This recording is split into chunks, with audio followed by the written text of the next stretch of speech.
my screen. All right. So once again, thank you for joining us on the second day of our MB310 Finance Functional Consultant Training. Yesterday, we looked at overview of D365. We looked at the benefits of D365. Um, we sort of looked at a high level reason why organizations should choose D365 and some of the capability and the functionalities and everything are great about it. So today we're going to be diving into if there is a module throughout this course that is important, this is that module. So this module, what we're going to do today, and I'm hoping that we don't have any interruptions from internet point of view or from an electricity point of view. Well, from my side, I think I'm sort of covered. And then also the session is recorded. Remember, we're going to share it on our YouTube channel, on IT Think YouTube channel. So if you want to be able to follow the training and constantly see what we're doing, please go on the IT Think YouTube channel and you know, and watch the videos from there or download the videos from there, or just generally follow us. And then whenever we publish new videos, you will be able to be updated with the videos as well. All right. The slide today is a bit long. In fact, this module is the longest module of all the MB310 finance training. It's 164 slides in total. So obviously 3 hours is not enough to be able to go through the entire slide, but I will try my best to sort of cover everything that is required, and then hopefully come back and go through a lot of the slides as well. But I think the most important thing is that today you're going to get a lot of hands-on. You're going to get to see an opportunity. You're going to get to see the system. We're going to be setting up a company. We're going to be setting up a journal. We're going to be setting up a chart of accounts. So there's so much that is packed in today's training. So the model I'm going to use is to sort of not use the slide exclusively, even though I would love to at least go through some of the things on the slide and then come back, then everything would make sense. But I think I would just go through the demonstration first and try to explain majority of the things that is on the slide while I'm doing the demonstration. And then if we have a little bit more time, I would come back and sort of go through all the slides content as well. But just to give you an idea what the agenda is for this particular module, first is create and configure a new legal entity. So if you have set up a D365, the very first thing that you have to do is to create a legal entity. A legal entity represents the company that would need to use the system to track their finances. And then after that, we would need to create our chart of accounts, define and configure chart of account. This is where all the main accounts will sit, and the main accounts will basically contain, it'll be boxes where you track financial transactions that happens within that company. And then we will move on to configure a ledger. A ledger, one of the biggest requirement of a ledger is chart of accounts. Chart of accounts require main accounts. And also, there's quite a few things that is required to be able to configure a ledger, which I'm going to go through with you guys. One of them is currencies.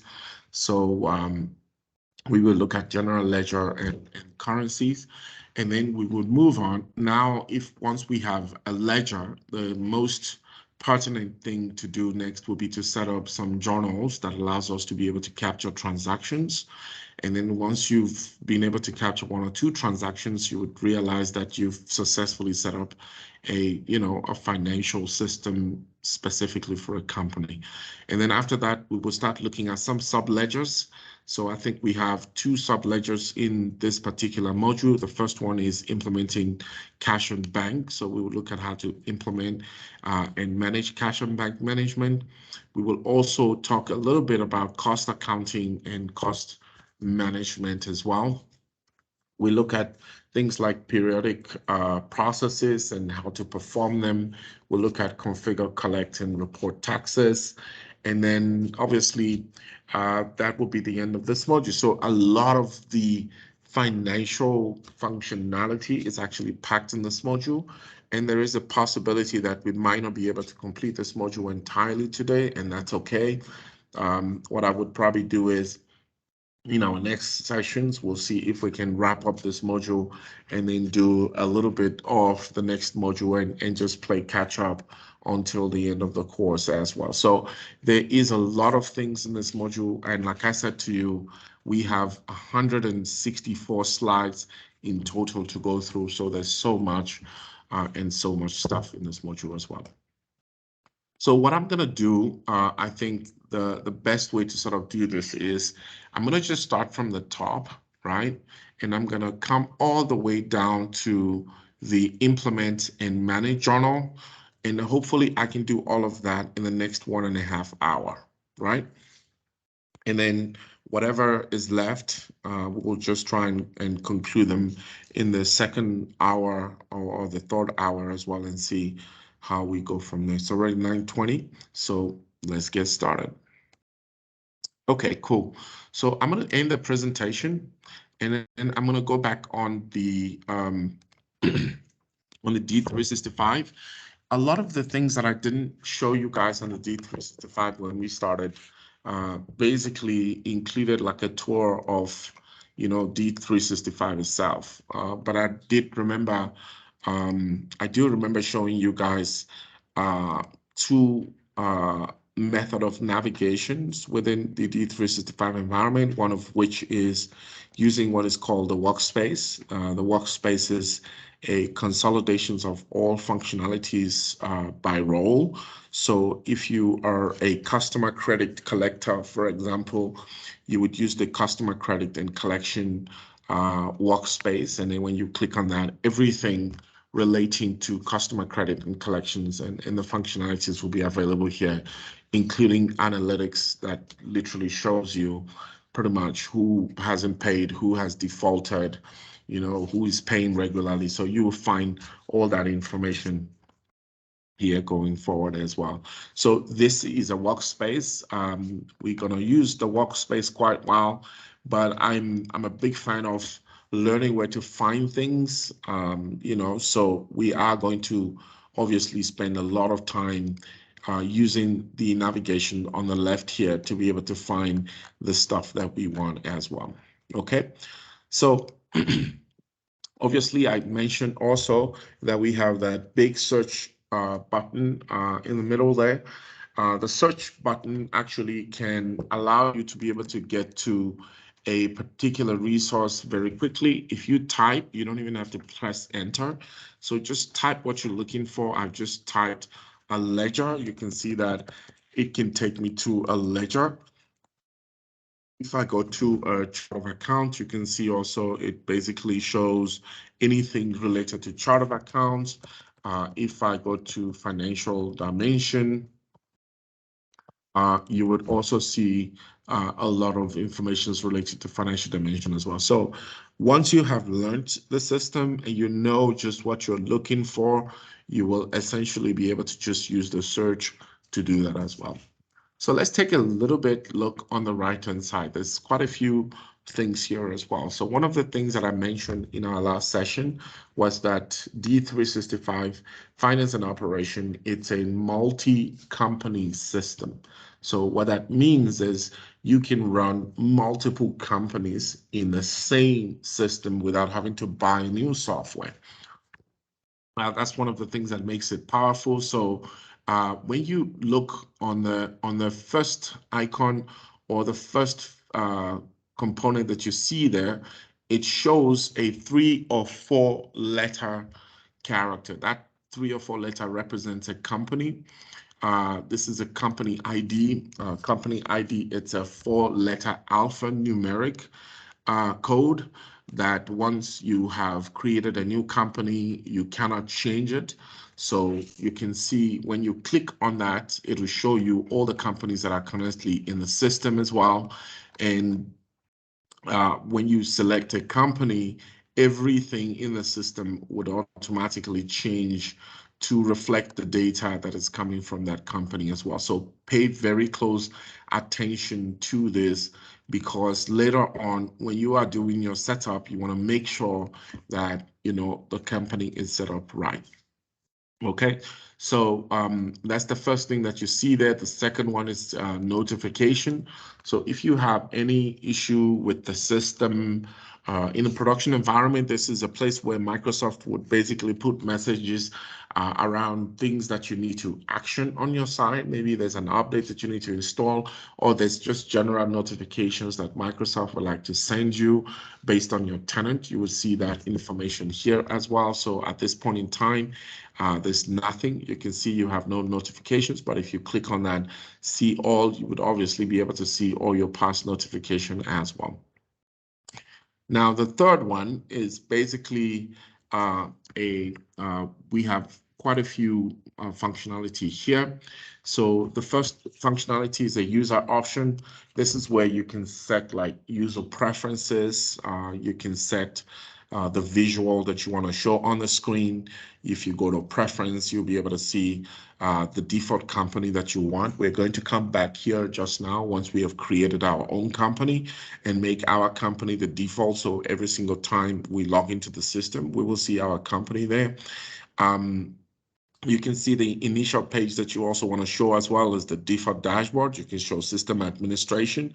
If you're an administrator, you can choose your language. You can specify date and time. You can specify your time zone. Your time zone is super, super important, because your time zone or your region would basically specify the functionality that is available for you. The country region is also available here. You can choose South Africa. In my case, for this company, I'm just going to leave it on USA. When we create our own company, we will specify South Africa there as well. Some additional accessibility and miscellaneous functionalities available here that we don't need right now. And if you go to account, you can see I am an admin. So that's my user ID, that's my alias, that's my network domain, and a few other things are also here as well. So for email communications, this is the SMTP address that will be used for that as well. And if you want some signature, if you want to include some signature in this email so that you know exactly where the email is coming from, you can come here and enable the signature and so on and so forth. So finally, you also have here some workflow options. None of this right now is really relevant, so I'm going to close it, and that is for your user options. The second thing here, it's one of my favorite things in this world when it comes to D365. So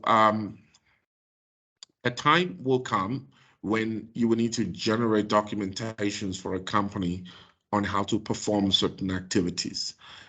Usually, I mean, without a task recorder, most people would just click on a place, take a screenshot, put it in Word document, and that just takes a very long time. Task recorder is super powerful because you can come here and you can create a new recording. And when you create a new recording, it's going to ask you what you want to call the recording. I can say demo task recording. And then you can put a description here and say navigation around the D365 environment. And we use this to sort of do documentation. So all I need to do now is to click the start button. As soon as I click the start button, the recording would actually start with everything that I do within the system. So if I click around, so if I come in here and I go to general ledger, for example, and then in general ledger, I click on the general ledger, you can see in a matter of time, you can see it comes and it generates that navigation for me right there as well. If I close the general ledger and I switch to a new company, or in fact, let me go back to the general ledger and then let's go to some other places. So let me go to currencies, or let's go to chart of accounts. Let's go to accounts and then let me click on main accounts. And you can see that it also says that close the page, and it captures that as well. And then you can click around if you create a new chart of accounts. The new chart of account would automatically captures the informations there as well. Could you guys give me a second, just quickly?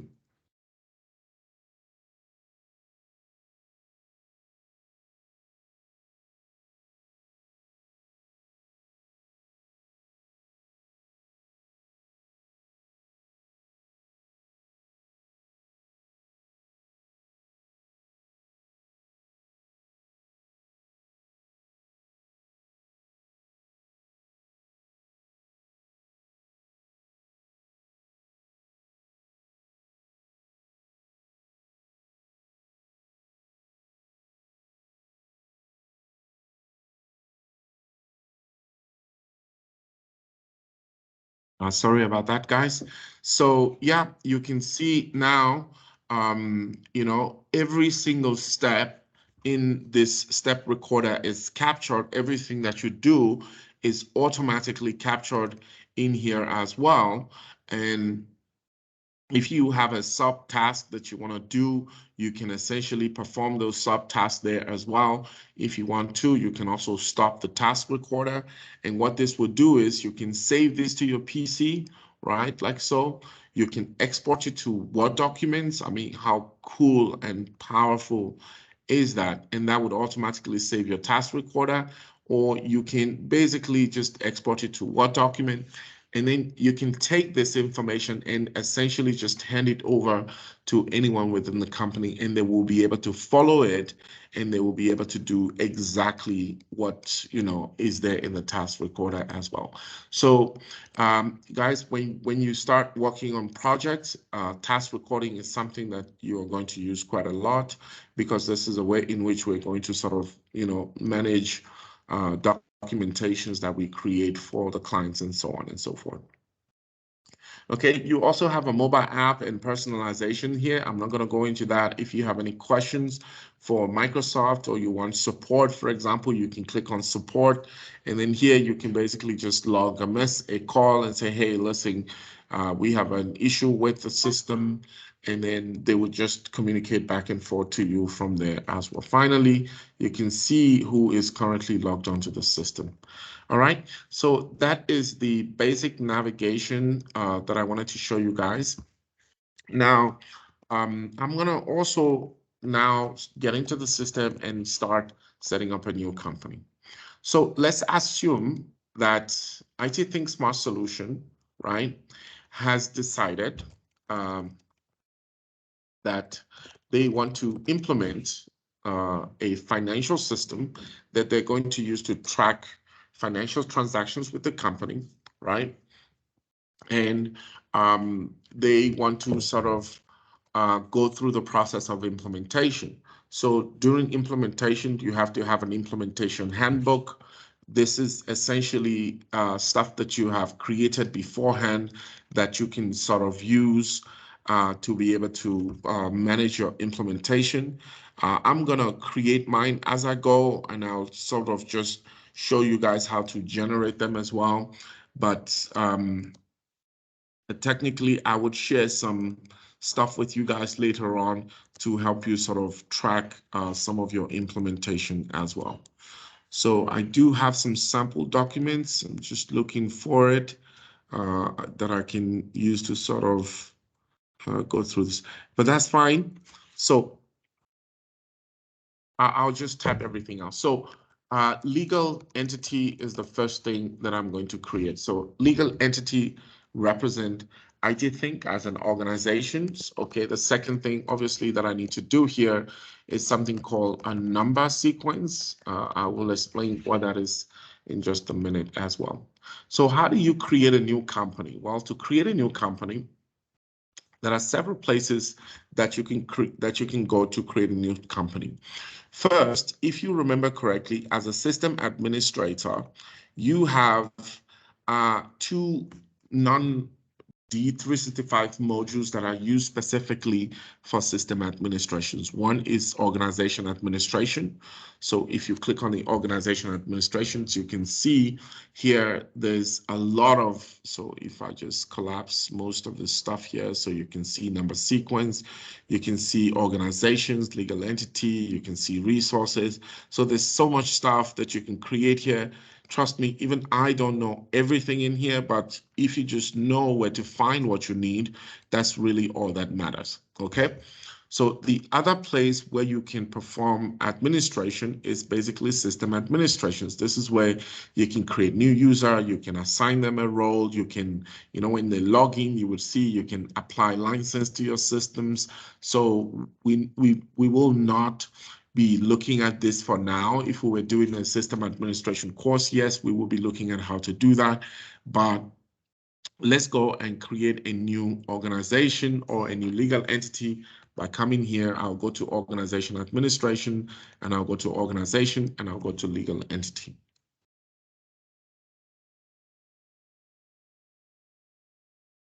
And then, as you can see, these are all the companies that are currently in the system. So if you click on Contoso, you can see the details of the company right there. What we want to do is to come here and create a new legal entity. And when you create a new legal entity, it's going to ask you for a name for the legal entity. I'm going to call this IT Think Smart Solutions. And it's going to ask me for a company ID or a company code.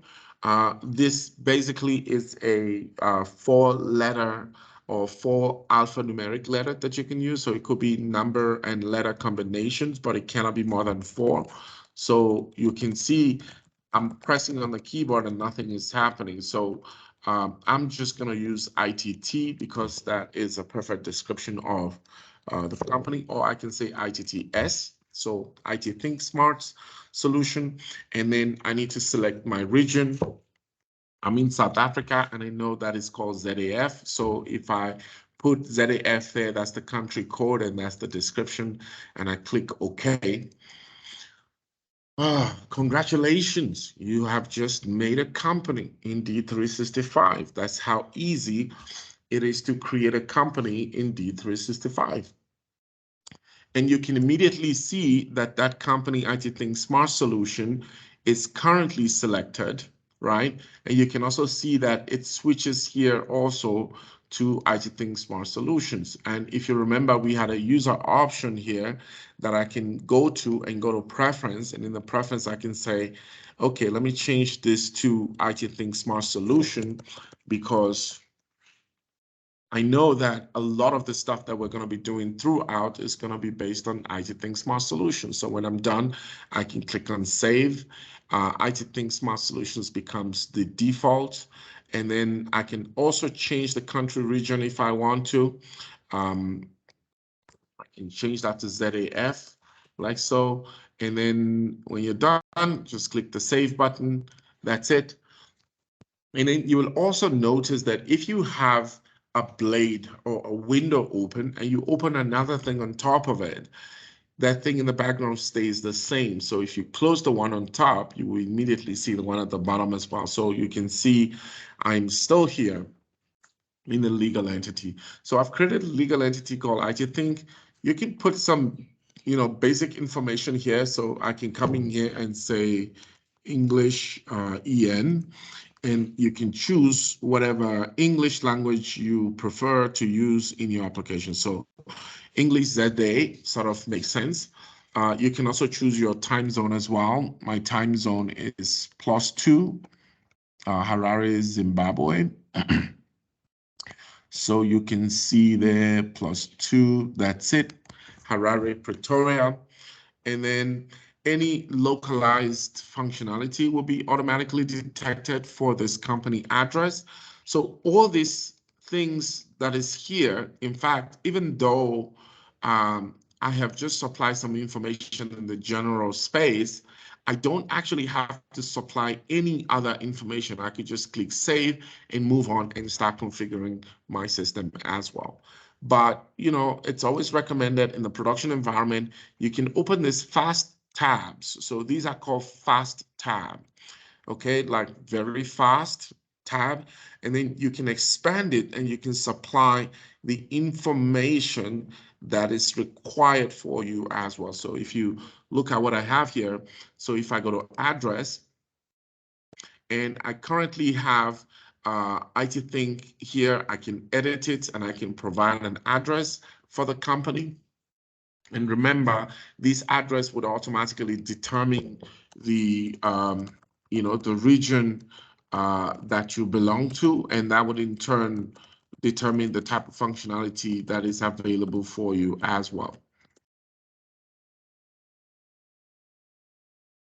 Okay, cool. You can see there, I specify the street address. So it's 388 Kent Avenue, and I can specify the code, the postal code if I have it as well, but it's actually not important and it's not essential. You can specify the city, Johannesburg. All right. And you can indicate that this is a primary address, and I think, yes, it is. You can also specify any primary country region. You can do that as well.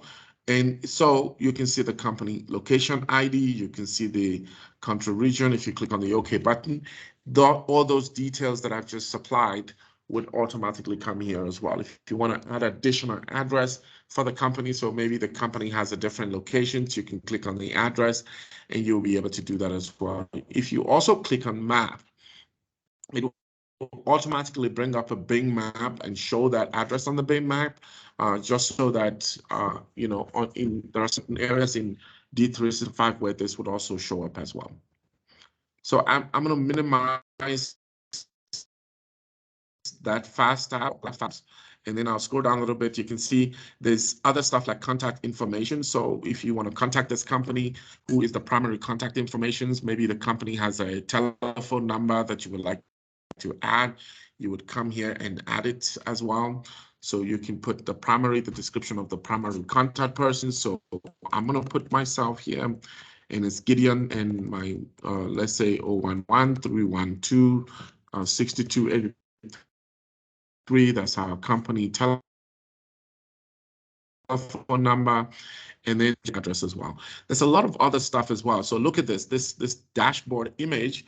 This basically represents that image that you see earlier on the home screen, and you can see there's a default image. So if you're here, you can say, I want to add a logo to it, or you want to show a banner, and then you can see the banner that is currently here also is showing up right there at the top there as well. So if you want to change this banner, you can essentially do that. You can just come to change.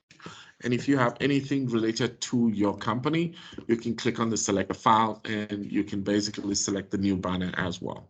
So whenever you go to the dashboard of your D365, this is essentially what it would show. It will show that company name, it will show that company information as well. Okay, I don't have any banner that is relevant for this, so I'm just going to skip this and move on quickly. But if I want to, I could just create one and I could put it there as well. So I'm going to cancel that out. And remember, that's for the banner. If you choose the logo, you can also change the logo as well. So if there's any logo that you would like to share on that particular banner, you can come here and do the exact same thing and select the IT Think logo if you have the logo. Okay, and then I'm also going to cancel out on that. And there's several other stuff as well that are completely irrelevant at this point in time. So please take note, we now have a company, and that company is called IT Think Smart Solution. If I close this window and I come back to it, the default user preference would essentially take effect. But for now, I can also come back here and change this to ITTS. And then when I press the Enter key, it will automatically log me to the company as well.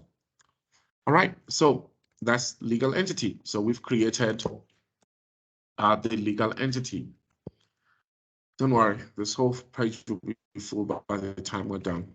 Okay, so let's talk about the number 2 things that we need to do. So remember, we're implementing for IT Think Smart Solutions. So when you implement an ERP system, every ERP system is going to have documents, okay?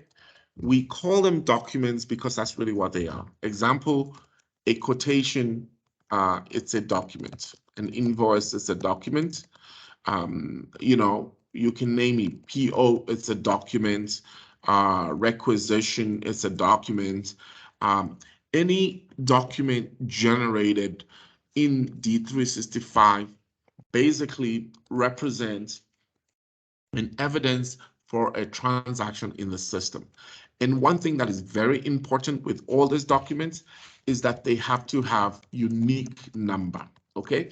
Every document must have a unique number.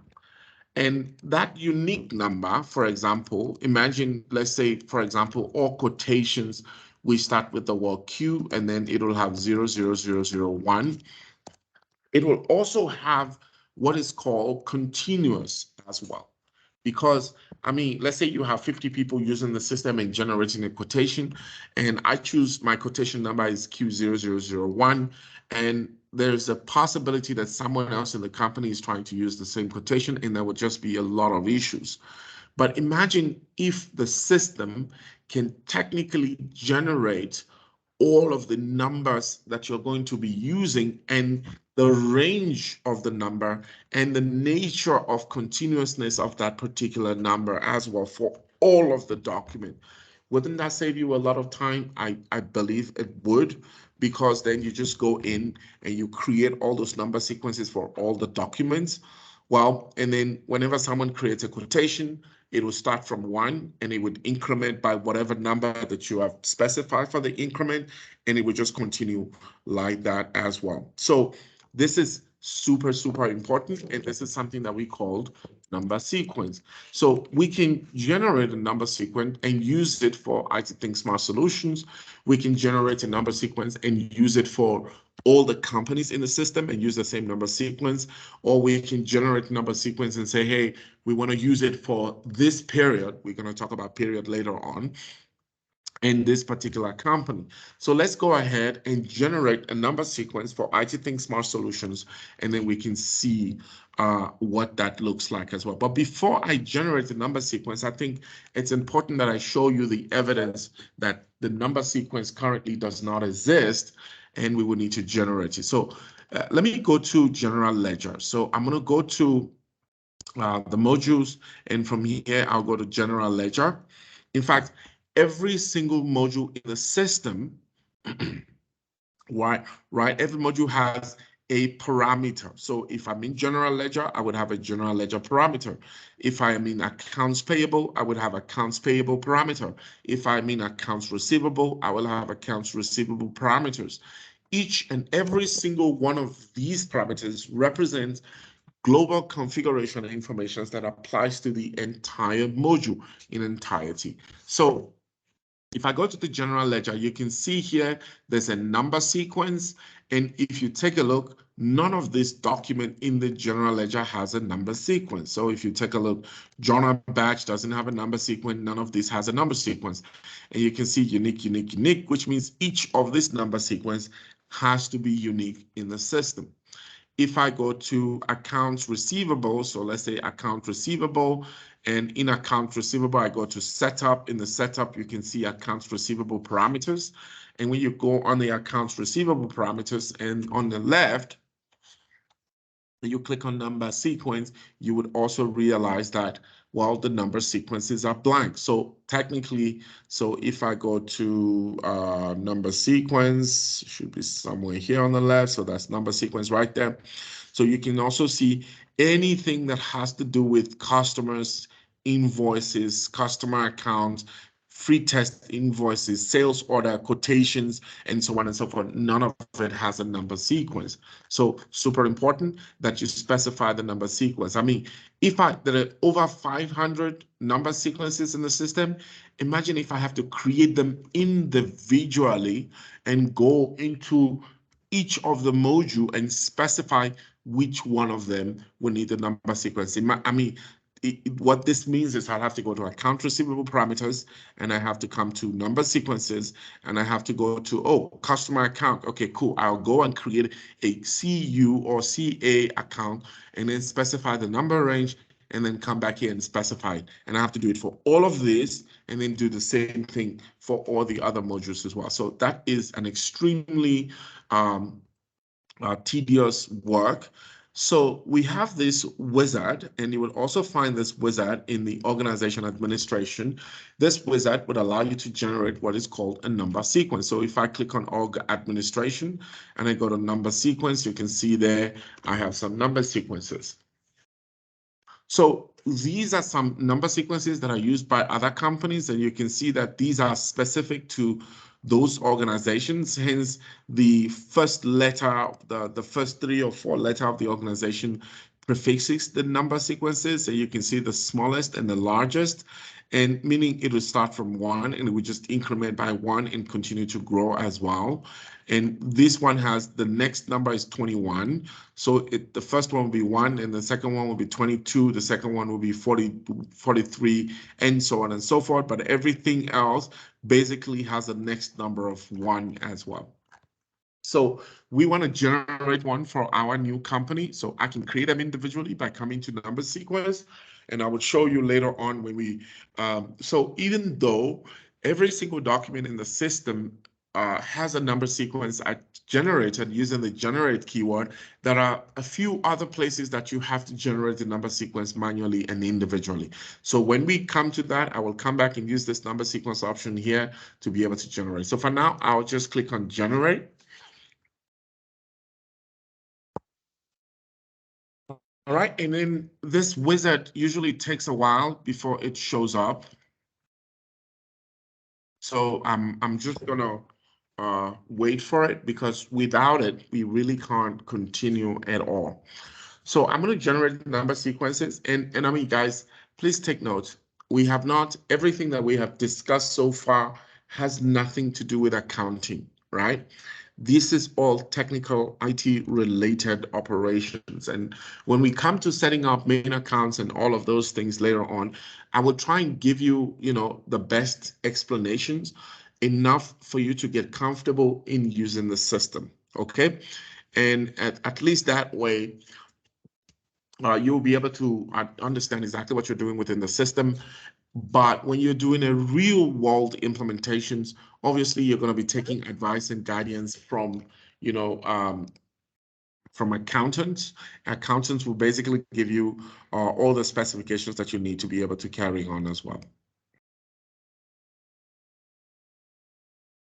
Okay, I just want to minimize that. Eventually this number sequence does come up, but I've seen it take quite a bit of time sometimes before it comes up. So while we're waiting for the number sequence, I'm just going to copy here and I'm going to paste here.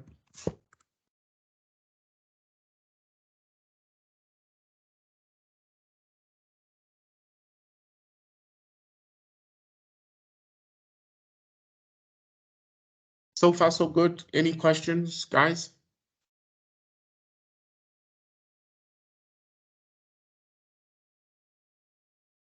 Are you enjoying this? It's not too hard. Yes, Sydney? Sorry, Gideon. I'm not sure if it's my network, but the cursor on your side is very delayed, and I can't even trace it. So I can't follow you when you are clicking. So I'm not sure if it's my network from this side. Okay, I think it's your network, because my network is pretty good. Unless anyone else is experiencing the same thing.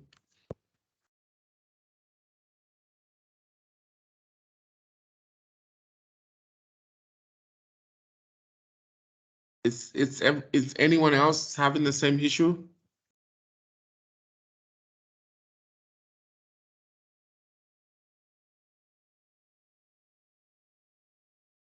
Yeah, my network is pretty good, so I'm assuming it's on your side. Okay, it's fine, but I'll follow with the voice prompt. It's fine. Okay, cool. And remember, the video is, the session is recorded as well, so you can obviously later on just download them and use them. I'll ask Clinton to help put them on our WhatsApp group, and then we can download and use them from there. All right, cool. We're still waiting for the number sequence. Don't worry, eventually it'll come up. Trust me.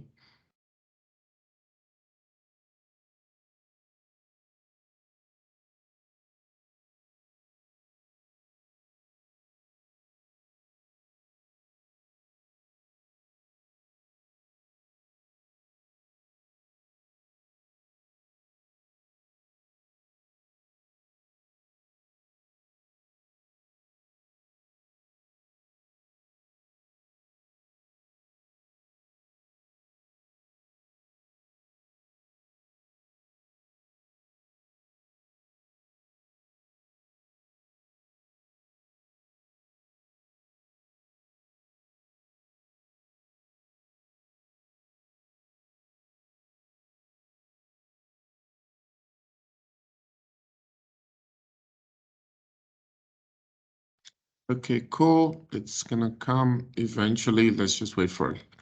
Okay, cool. So let's talk about what we need to do next after this, right? So we've created a legal entity, a company in the system, and we've generated, or well, we're still waiting for the wizard to come up. We've generated a number sequence.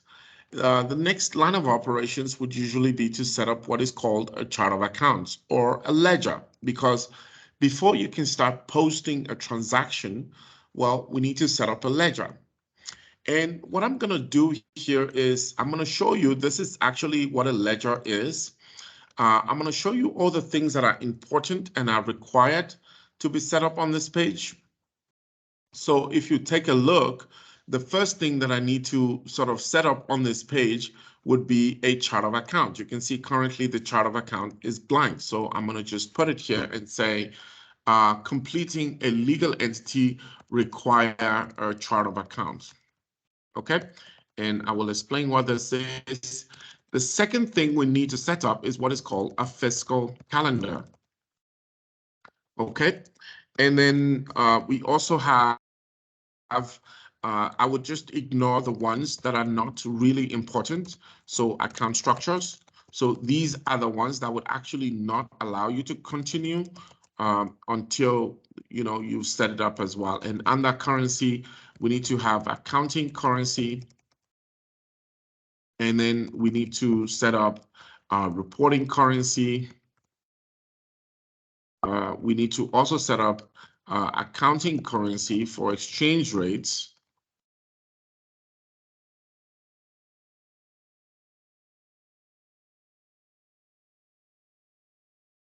Okay, and then we need to also set up reporting reporting currency for exchange rates.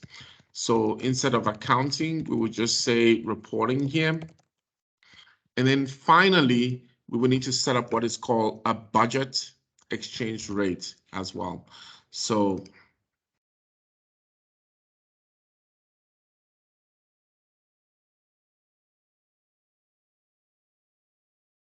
all right, I'm going to put on this list also a balancing financial dimension.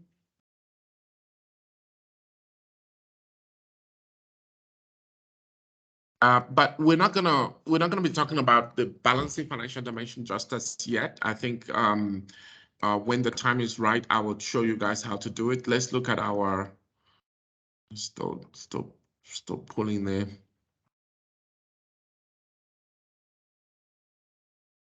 So I know this thing takes time, especially this generates number sequence does takes time. So let's just give it time. Eventually, I'm super sure it'll come through. All right, so the one very, very important thing is that to truly set up a legal entity that you can post, at least start posting transactions, these are the things that you need, right? Okay, and when you are doing a real life implementation, you are going to sit with, representative from the organization to determine what your legal entity is. And I'm going to give you guys an idea on how we do documentations for projects. Usually you would open up an Excel document like so, okay? And then right here in Excel, you would create a tab or a sheet tab here, and then you would call it legal entity. And then here you would specify the legal entity name, so ITthink Smart Solution, and then you would specify any other information that you need. So ITTS, you would say country, region is South Africa. You would also specify the language is English, South Africa, and then you would specify literally, all the information that you need, the address, the phone number, the primary contact, and that organization would need to supply all of this information for you before you can actually go ahead in the system and create it as well. And then you will come back again, create another sheet tab here and say, okay, yes, this one is going to be number sequence. Okay, and in the number sequence, you would say number sequence for ITTS. And then here you would specify a starting number. You would specify continuous increment by what number. You would specify the format. You would specify the scope. So these are all the things that you require to be able to, set up that. And then most importantly, our chart of accounts. And in chart of accounts, you need to specify all the main accounts. So all your main accounts would include things like all your profit and loss accounts. Okay, and then you would need to list all your profit and loss accounts, and profit and loss accounts are exactly also called expense and income accounts. Okay, and then here you list all your profit and loss accounts here as well. So if you do like, okay, 2, 3, 4, 5, 6, 7, 8, 9, 10. And we're going to do some example, right, of different profit and loss accounts here as well. And then you would also come down here and then you would do all your assets accounts. Okay, and then you would come down, you would do all your liability accounts right there, all your total accounts. You would say all your balance sheets accounts. Don't worry, I'm going to explain exactly what each and every single one of these actually means as well. So I'm going to call this main accounts, COA and main accounts. Okay, and then you would just carry on like that until you have like a handbook that you can hand off to someone, so that would literally go into the system and create, the name of the company and all of these other details and set up the number sequences using this information and set up the chart of accounts in the main account using that and so on and so forth. So let's check how far we are with our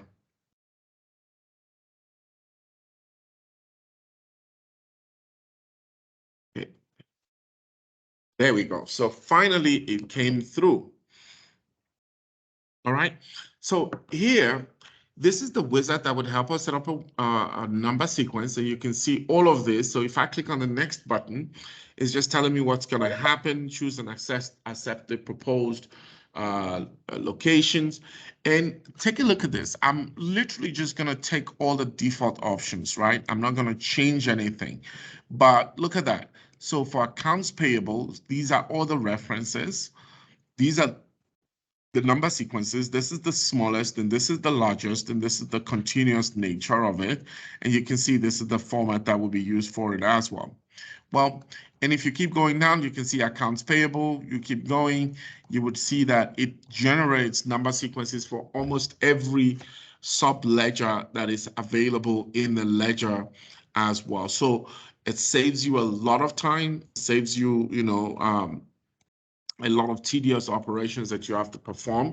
You do have to occasionally come back and make those changes as well. So look at that. Accounts payables require 1,792 number sequences. Receivables needs 1,787 number sequences. And you can see each of these documents needs different number sequences in different places in this module. So if I click on finish now, so in total, we have at least, I think, over 3,000, over 4,000 number sequences that need to be generated individually in the system. So when I click finish,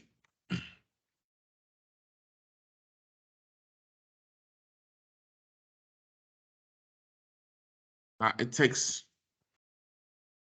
just a little bit more time.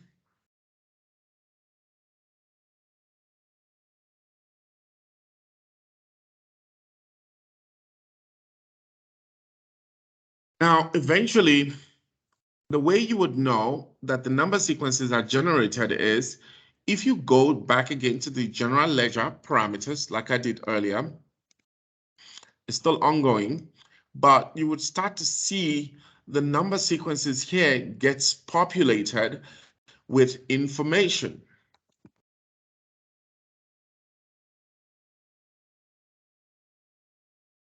Okay, let me do a refresh here.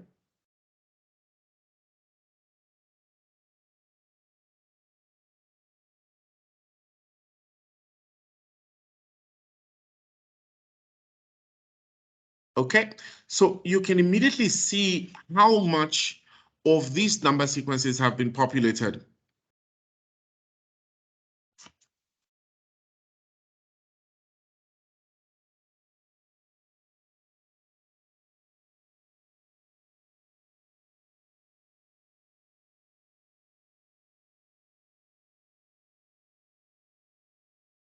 And if I go back and I click on a accounts receivable module, for example, and I go to the accounts receivable parameters, and then I go to number sequences. So if I come down here and I go to number sequencing, you will see that, look at that, all of the number sequences have now been populated for you. So this is an extremely useful functionality that you can use to sort of set up number sequences that will be used by the system as well. And it will save you a ton of time, I can assure you. So this is something that we need to essentially pay a lot of attention to as well. Okay, cool. So next, we are done with number sequences. If you have any questions, you are welcome to raise your hand and ask away, or you can just put a message on the group as well. Okay, if there are no questions, we've created a legal entity, we've created a number sequence, a bunch of number sequences that are going to be used in various aspects of the ledger and the sub-ledger. The next thing we need to start doing is to start creating the chart of account. And now this is by far the most important configuration of any financial system, the most important configuration of any financial system. I'm going to say it again, the most important configuration of any financial system. So first of all, let's talk about what a chart of account is. Okay, so I'm going to sort of, I'm going to use the same document and I'm also going to use very simple terminologies. Remember, guys, you guys are not accountants, so this might get very interesting very quickly. So chart of account is actually a fancy word for saying, well, a chart or a list of accounts that I have. So what does that mean? So let's say you're a household, right? And you have a list of things that you pay for every month. And these are usually called what? Expense, right? So everybody knows that. So let's say one of them is rent. Two of them is car. Three of them, the third is school fees. Okay, maybe you have a personal loan. Okay, personal loan. All right. And then, well, you also have a job, right? And that job pays you salary. So maybe you have a salary. Maybe you're lucky enough, you work for 2 different companies, you have a salary 1 and you have a salary 2, and you have, maybe you have a rental income that, you know, maybe you bought an apartment or something and it's bringing you some extra income. Maybe you have income from Uber, you know, maybe, you know, number 6, maybe you have income from wherever. So this 2 things that you see here, so this can be interchanged with what is called profit and loss, okay? And this can also be interchanged with what is called profit and loss. So because anything that brings money to you is obviously income, and it can also be described as profit. And anything that takes money out of your pocket is basically defined as loss because, well, you're getting something back for it as well. Now imagine if you finish paying for your house, for example, you would have a house asset. Okay, if you finish paying for your car, you would have a car asset. Okay, so the assets basically allows you to be able to track all the things that you own. And there's a famous accounting calculation, all right?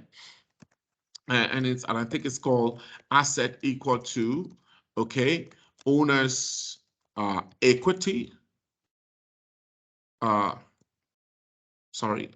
It's owner's equity equal to assets minus liability. And this is really extremely simple, right? So equity is, you can think of it as what you're worth, right?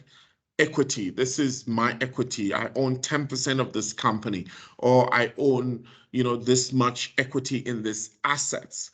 But, well, that assets, you need to remove the liability from it. So if I take all of these expenditure, right, my liabilities, and I take all of this income, my assets, and I remove all the liability from the assets, I get equity, right? So every month, if my salary is, say, technically 10,000 Rand, okay, 10,000 Rand, and all my expenditures and liability comes down to 8,000 Rand. So I have an equity of 2,000 Rand on a monthly basis, right?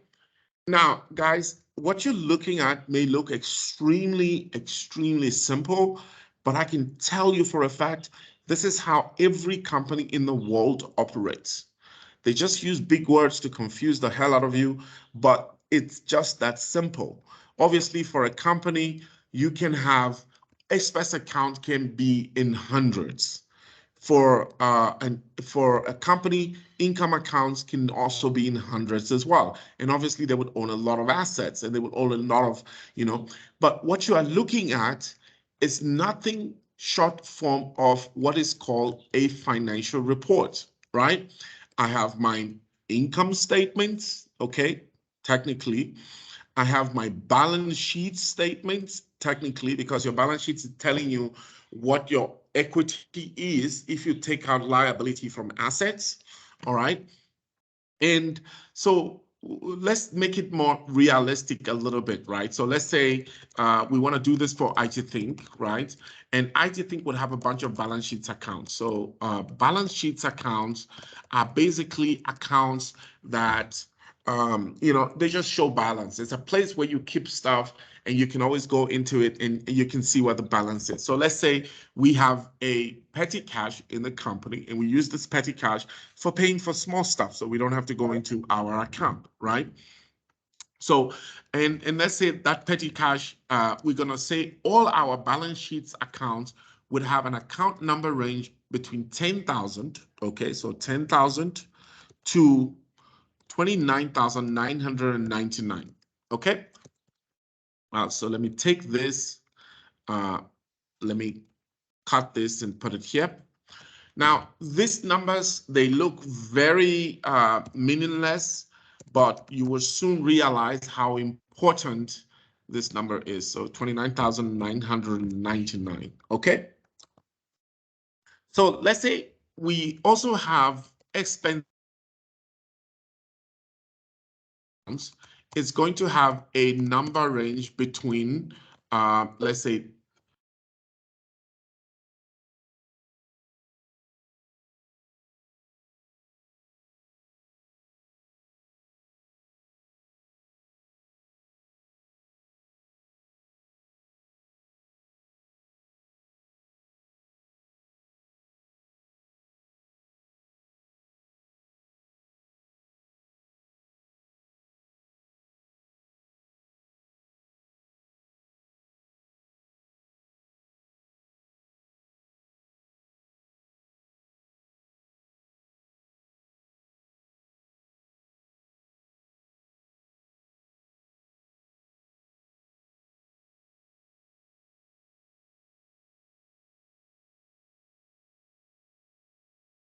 all right, apologies, guys. So we were load shedded before, but we were using the solar, but now power just came.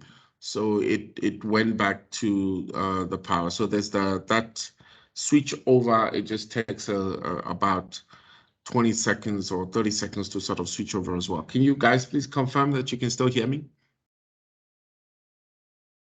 Yes, we can hear you. Yes, All right, thank you. Good, good. Are you guys enjoying this? yes. Are you enjoying this? It's not too complex, right? Yeah, we are still enjoying, sir. Okay, that's good. All right, cool.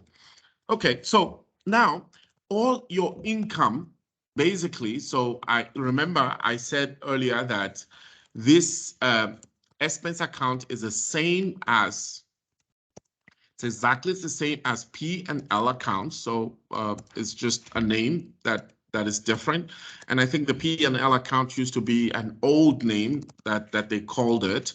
But technically, when you see anywhere that says P&L account, they're just talking about accounts that brings in money and accounts that takes away money from the company as well. So I'm also going to have, so I'm doing a 3,000 interval between them. So 30,000 to 69,999. And all income accounts will be 70,000 to, so let's say this is gonna be, in fact, let's break this one down, right? Let's say, let's not go too far. So 3,000, let's say 49,999. And then this one, we can start from 50,000. And then we can end up at 69,999. And then let's say maybe our assets, you know, we just say our asset is going to be 70,000 to 79,999, and our liability, okay, and then let's say this is going to be 80,000, okay, and then this is going to be 89,999. So now, guys, this may sound extremely easy the way I'm doing it, but this is essentially how every company does it. They might not choose the same number range, don't get me wrong. They might not choose the same number range, but you need to stick to a number range that makes sense, so that in my head, if I were to go into the system, so let's technically go into the system. Let's say I come in here. All right, I come in the system and I go to, so let's change to a company that has lots of data in it. So we have a company called USMF. Come on. USMF. If I press the enter key, this company has, well, it contains the Microsoft demo data. And if I go to the general ledger, so I go to general ledger, and then I go to chart of accounts. And in the chart of accounts, you can see there, this is the chart of accounts, and you can see how they've done their numbering systems here. Let's look for a standard one, something that makes sense to us human. And you can see that every single balance sheets account that you see there, right? So if you keep going, it's in the 10,000s, right? Actually, this one is in the 100,000. So you just keep going. Balance sheets account still 2,200,000. Oh, bam! You can see that at 300,000, 399,990, or the balance sheets account actually ends. We'll talk about total just now. Don't worry. And from 4,000, we start the profit and loss account. So you can see there, profit and loss account keeps going. There's also some balance sheet account. We'll talk about what that means, why it's in between. And you can see here the 6,000. These are all expense accounts. And if you keep going, you will also see at some point, so this is what a typical chart of account looks like. And guys, you know what these boxes are? These are basically, so for example, if a company makes a sale, so let's go up a little bit. So let's say this company has a bank account, and this is a United States USD bank account. Every transaction relating to the bank account will be posted here. This company has a Japanese account. The yen will be posted here. They have a euro account. So every company has bank accounts. So you need to come in here and create an account for them so that when you're putting money in and taking money out of it, you would automatically be able to say, okay, how much balance do I have in my USD account? And you'll be able to see it there as well. So that's what balance sheets accounts are for. And if you keep coming back, you can see there's a petty cash account here, right? And you can see the numbers are unique, right? And I'll show you how to do that just now. This is the balance sheets account. It's a petty cash account, so you can see there. And total basically shows like total. So let's say, for example, up until this point, from this cash account, I want to put the total of everything in one total account. So an example, how many bank accounts do I have? I have 1, 2, 3, 4, 5, 6 different bank account because this has different currency, right? So you have a standard bank account,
Oh, so guys, I'm back. Apologies. The internet just dropped again. Can you guys hear me? Yes, we can hear you. All right, cool. Thank you. Yes, I'm we can hear you, Gideon. Yeah, my internet just it went off for some reason. So I'll just carry on connecting on my phone, and then when it comes back, I will connect to it again. Okay. Confirm also if my screen is still being shared. No. Oh, yes, yes. Okay, you can see it now. All right. Thank you. All right, and also I'm just going to make sure recording is recording as well. All right, so technically, this is something that you have to do to be able to create your chart of account. Once you figure this out, trust me, you already know how to set up a chart of account. So let's do some examples, right? This is what we're going to go into the system and create. So I'm going to say 10100. It's a petty cash account, okay? And it's category of cash. I'm going to say 10200. It's a standard bank account, okay? Also cash, all right? 10300. It's an FMB account, okay? I'll also say it's a cash. So I think for now I'm happy with those three, accounts. So let's create some expense. And if you come in the system, let's just steal some of the expense account that they have there. So if you come down here and then you keep going and going and going, and then, I mean, you can, South Africa has a standard chart of account that you can use with numbers and everything in it. So you can just take one of them in there. Look at this. Fuel expense, definitely. So we pay fuel, hotel expense, okay. Per diem, some of you who've claimed per diem before with a company, and travel expense. So I'm going to create three expense: fuel, hotel, and travel expense. Okay. So this will be 3,100. I'm going to call this fuel expense. 3,200. I'm going to call this hotel expense. And then 3,300, I'm going to call this per diem expense. And let's do one more just because I'm generous. So let's say this is travel expense. Okay, cool. And then let's also look at some of the income expense as well. So you can see sales, sales, sales. So let's say, for example, there's some revenue, service revenue. So you offered a service to a company and then they paid you. So we'll do a service revenue. And then let's say, for example, we'll also do, let's look at another accrual. I don't want to get into that yet. So let's say you sold some products, okay? So or retain earnings. So net income, so you can see the net income, we'll talk about just now, but let's just say that dividends, okay? Dividend is a balance sheet. We need another income, some sort of income account. So I'm just going to choose sales. I'm going to do sales revenue, and I'm going to say sales finish product. 5,000, 50,100. So I'm going to call this sales revenue. Service revenue. And then I'm going to say 50,200 finished goods sold. Okay, and I think that's enough. For now, we don't really need any assets and liability to carry on. So let's go ahead into the system and set up all of these accounts. So balance sheet accounts, we have some expense accounts, and we have some income account as well. So let's go quickly how we can set up this. I'm going to put this on my second screen. And then I'm also going to just copy all of this is that if you want reference to it, and I'm going to put it on the chat.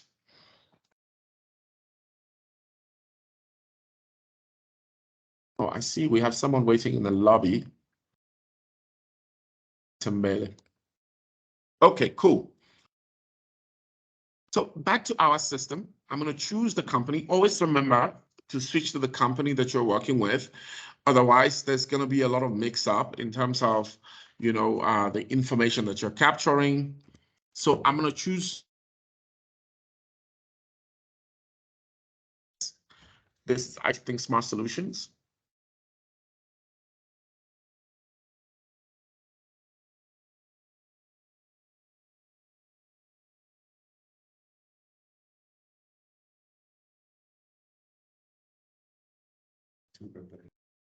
Okay, yeah.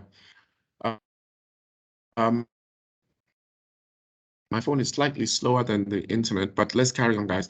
Okay, cool. So now I'm in IT Think Smart Solutions. So let's create a chart of accounts. So I'm going to come here to chart of accounts, and then let's IT Think chart of accounts. Okay.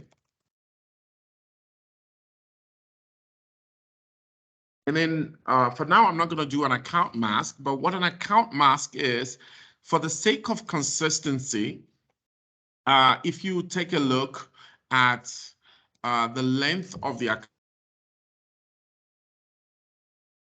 would have 5 different digits. So if you put a mask like so there, you cannot have a main account in this chart of account that is less than 5 digits or more than 5 digits. In fact, let's do that as well. So I'm just going to put 5 hashes there. So 1, 2, 3, 4, 5, and then delete the last one there.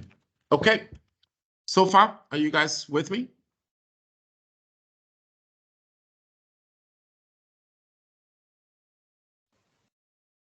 Yes. Hello? Okay, cool. Just want to make sure that you guys are still there. So I'm going to create the first account. So I'm going to click new. So you can see I'm in the chart of accounts. So I'm going to click new from here. And when you so first of all, you can see we're using the fast tab again. There's quite a few of these fast tabs, but don't worry, you only need just a few things here. So first of all is the main account in, right? So the first one is 10100. And if I look notes here, so 10100 is a petty cash. Okay, I'll put petty cash. And this is super, super important, right? So these are the different familiar, right? So you have profit and loss. So profit and loss is the same as revenue and expense. So you can choose to do this. The only difference is that there's no distinction. So you can't tell if this is distinctively a profit or a loss or a revenue or an expense. So this is the reason why we tend to use revenue and expense. It makes more sense. It has a distinct distinctions between if the account is account or is an expense account. All right. Also have a balance sheet account. I've just shown you guys that this is a balance sheet account. I'm going to create that as a balance sheet account. And there's also something that you can do as well, like what category is this? You don't have to specify this, but this will really help you out a lot when we start later on, start doing, you know, like when we start generating report from the system. So this is a cash, you know, a category of main account of cash. So I'm going to click on that and I'm going to save it. So I have my first main account. So let's create another one. You can see that 10100 is a petty cash. So let's create another one. This is really straightforward. 10200. This is our standard bank account. And then this is also a balance sheet account. Remember, it just shows balance from our bank account. We're going to link this later on to our bank account. And when it comes to bank account, something very, very interesting needs to happen. One is called administration. You don't want someone to be able to manually increase or decrease the bank account, right? So I'm going to save it first. The account does not match the main account mask. And you can see there that I have a space at the end of it, so it's complaining. So the mask that we put in is actually in effect, and it doesn't allow you to be able to specify, you know, an account with a number other than that. So 10200 standard bank account. We don't want to allow manual entry. Always remember this for bank account, because the only way to increase or decrease from a bank account is either to withdraw or to do a deposit. But someone can go and post into it manually, which would increase, you know, or decrease the value in there as well. So I'm going to click save. I'm going to create a new one, 10300. This is our first FNB account.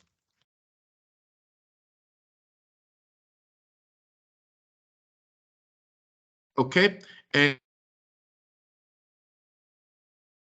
this is a balance sheet account. It's not a okay, I'm just going to leave the category out. You will not be able to select the do not allow manual entry until you save. So remember to save first, and then you can select the manual, do not allow manual entry. And then after that, go back and save again. Otherwise, you will not, you know, that options or that functionality will not be enabled as well. Okay, let's create one more bank account. This time around, let's create a USD account. So let's say this is 10400. This is our USD account. So let's say maybe this account is Chase USD account. So, I mean, just to represent that we have some foreign accounts, I'm not so going to make it that. I will save, and I will save. I would say do not allow manual entry and save again. And even this one also has a another interesting thing that you want to do here as well. But I'll come back and show you when we actually start doing some posting. What I want to do is I can also specify the currency. So here I'm going to say USD. Okay, the currency is USD as well. And then I'm going to save that. And then let's create some expense accounts. So we have, let's create a travel account, 30,100, and we're going to call this fuel account. And you can either call it a profit and loss account, or you can say this is just an expense account. I'm going to save it. That doesn't require manual entry. I'm going to create a new one. So 30,200 expense. This is a also an expense account. It's basically an account whenever you spend money, you we've just you know paid for a hotel, and then I'm going to do 30,300. This is per diem expense. There's also balance sheets accounts. Click save. Don't worry if you don't see all of them here. They're actually getting created. So let's just carry on. And then lastly, let's create a travel expense. So travel expense is 3,400 total expense. This is also an expense account. So I'm going to save this. And then let's create one more income account or two income accounts. So it's 50,100. So this is service revenue. Okay. And revenue account. And I'll save this as well. And then create a new one. Lastly, and then we'll call this 50,200. And then finished goods sold. This is also going to be a revenue account. So I'll click save.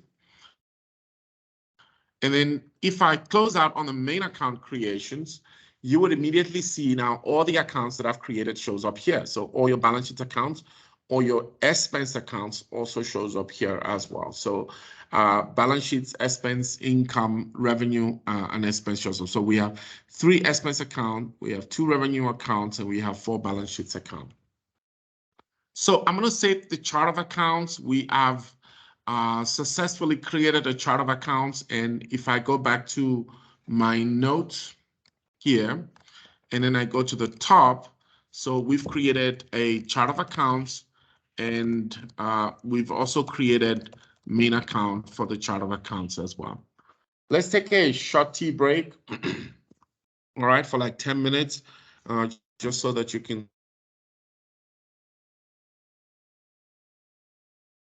as well. Back exactly 10:50, okay, and then we'll carry on.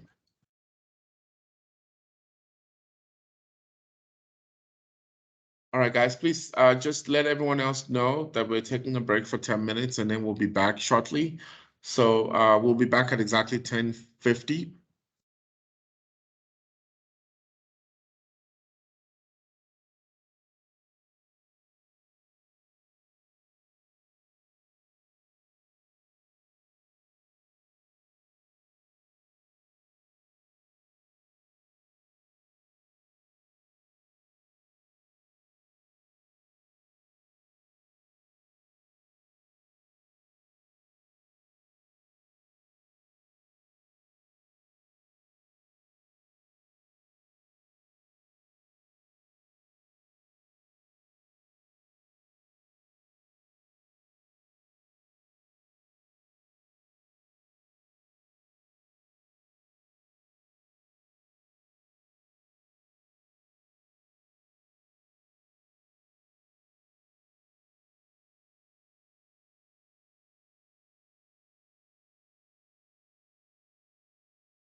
All right, so welcome back, everyone.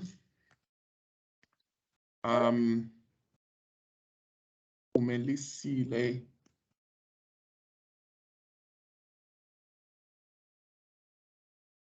There's just a few more people that we're expecting as well.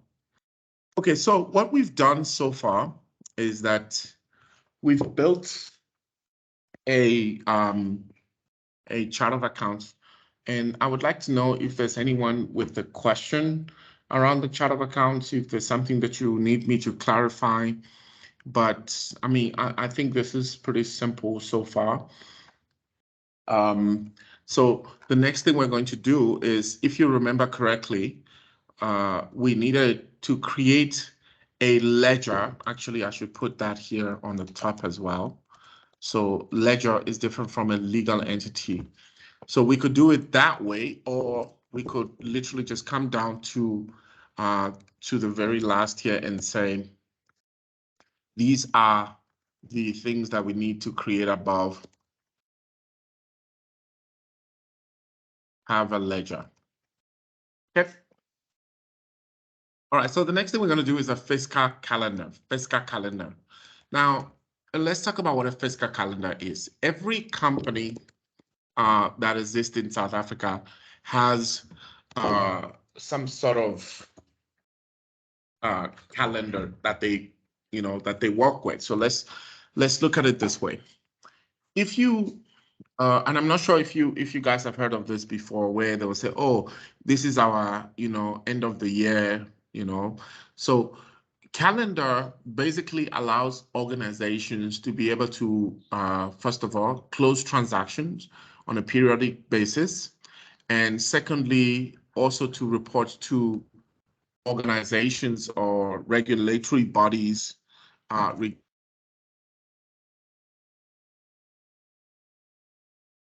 to report to regulatory bodies regarding some of the transactions that the organization is performing as well. So IT Think Smart Solution, I know for a fact that it was registered in, let's just say it was registered in March, and our end of year would be April because it's the 12-month cycle, right? And it may look very simple to just say, okay, cool.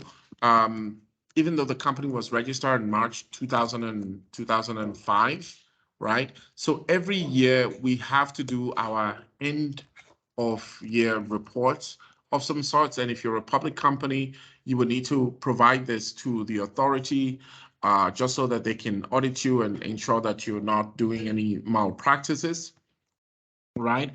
And in between, so some company would have a January to December type of calendar year. So, which means in January, the company begins operations, and in December, they end operations. And the next January, they start a new year period or new financial year as well. So in between January and February and December, we have something called periods. These are basically shorter time frame, which is usually a month. So you would have January is basically going to be a period 1, okay? And Feb is going to be period 2, and so on until obviously December, which is going to be the period 12 as well. Now, actually, December will be period, it'll be period 12. So there's also something that you guys need to know here. We also have something called a period 0, okay? And a period 0, it's essentially an opening period, okay? And these are called operating periods. So January to December will be called operating periods. Let me just show you quickly. And then we will also have period 13, which is called a closing periods. So in a fiscal year, there are 13 periods altogether, including period 0. And period 0 is the opening period, and period 13 is the closing period. And period 1 to 12 are basically operating periods. So what does that mean? It means that when the company begins operations, they begin operation in period 1. So, let's say January 1st, they start operating, and 31st of January, they end that particular period and they close that period as well. So this is an operation that you have to perform, and then they start period 2, they start operating in period 2, and they go on and on and on and on and on like so. Now, when you reach period 12 and you close the book for period 12, you need to take all the transactions for that entire year and put it in period 13 in preparation for the next period, which is, the next financial year for the organization. Let's just go into the system and see how we can create like a calendar year or a financial year for the company. So I'm going to come in here. I'm going to go to General Ledger. In General Ledger, you can see there's quite a few things here. We have a calendar. So there's a fiscal calendar. It's really what we need to create.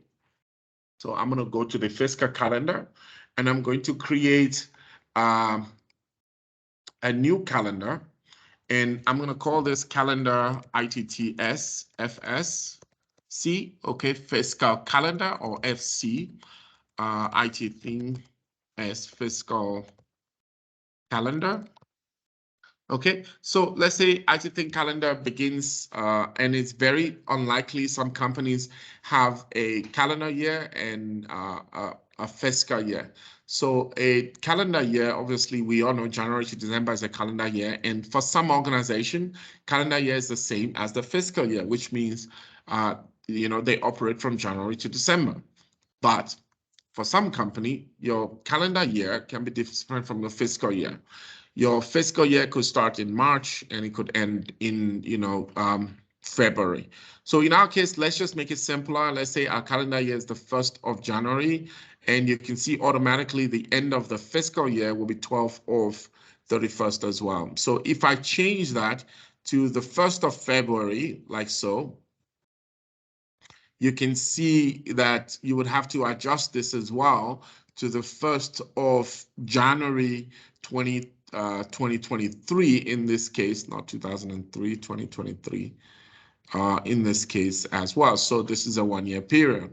So I'm just going to go back to the 1st of January 2022 as my start of the fiscal year, and I'm going to go back to December 2022 31st, 2022 as that as well. And the length of period is 1, and the unit in each of the period is obviously going to be days. Now, like I told you, like an online trading organizations, they probably do like a daily unit. Some do just 1-year units, and traditionally most companies do like monthly units as well. So if I click on create, and on the list, it'll automatically show up ITTS FS. And if you take a look, we have period 1, period 0 to period 13. Period 0, it's basically the opening period. This is where, so let's assume that you were implementing this new system and you are bringing in another system. Let's say you're migrating from an older system, say Pastel. You would basically bring all your transaction into this particular period 0 before you begin your operating period. And you can see here on the period 13, if you closed all this period, you will close the transaction into this period as well. So you can see period 1 is in the first quarter. So there are 3 months in a quarter. All right, so month 1, 2, and 3 is in the first quarter. 4, 5, and 6 is in the second. 7, 8, and 9 is in the, and so on and so forth as well. So this is pretty straightforward. Operating period basically means that you can, you can post transactions in there. But when you are done with period 1, so let's say in the first month of the fiscal year we're done, you can essentially close the period. When the period is closed, just know that once that period is closed, you will no longer be able to post transactions to it anymore. So transaction can only be posted when it's opening, operating, or closing. But when the period is closed, you will not be able to post any transactions to it as well. All right, so we've created our calendar year. You don't even need to save it. So once it's created, it's created. Let's look what else we have on the list. Okay, so I'm going to skip the account structure for now because I'm going to come back to it and do currency. So even though currency, you don't really need to create anything in currency. So I'm going to come here. I'll go to my general ledger. And you can see that, let me just collapse everything. You can see the currencies are here. And one of the things that I can do is I can go to currencies.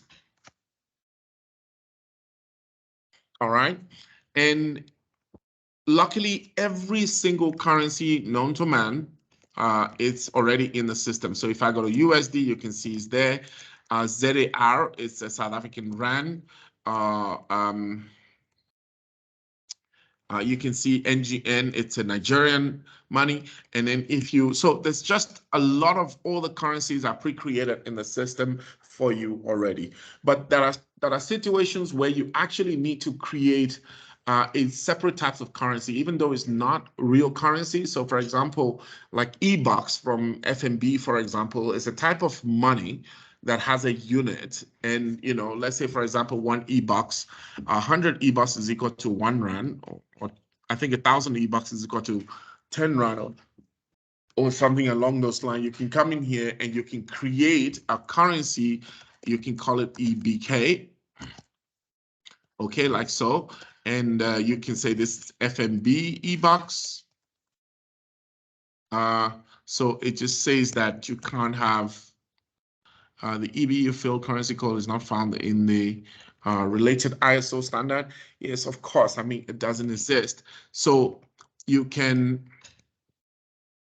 come in and then you can create that currency here, and then you can specify the currency code. You can see all these different currency codes that are available. But I'm not going to create it now. I'll come back to it. I'll show you the reason why. There's a place where you need to go and create the currency code for custom currencies as well. So now, we already have rand in the system, so we are done with the currency. So let me just move on quickly. So currency is done. Now the next thing, and we can use the same currency for accounting. We can use the same currency for reporting because it's not this I think is not a multinational company. So meaning technically we can specify the same currency for both the accounting currency and the reporting currency as well. So let's go take a look at what is an account structure. So account structure, it's a very, very, very important way of controlling transactions within the system. So let me give you an example. I might need to create an account structure for balance sheets, right? And this account structure would simply say that whenever you choose a balance sheets account, these are the financial dimension sets that are supported on the balance sheets. Okay, so what exactly is that, right? So the next terminology, unfortunately, I actually didn't put it here on the list, so let me just put it somewhere here as well. Financial dimension. Okay. So what is financial dimension? So financial dimension in general terms is used to describe something that gives context to numbers. So meaning, just humor me for a second. So I put a bunch of numbers here. And yes, they are random. There's no pattern to it. And if I ask you what this number means right now, you would probably not be able to tell me that it means anything, because I mean, these are just a bunch of numbers that are put on the screen, right? However, if I were to put here January, and I put here February, and I put here March, okay? And then on top, I put here John, and then here I put here Sarah, for example, and I ask you, what does this mean? You are probably going to be able to give some sort of explanation. So maybe this is John's salary for January. If I say, what is John's salary for January, you can tell us 100. What is Sarah's salary for February? You can probably tell as well. So these things that gives meanings to the number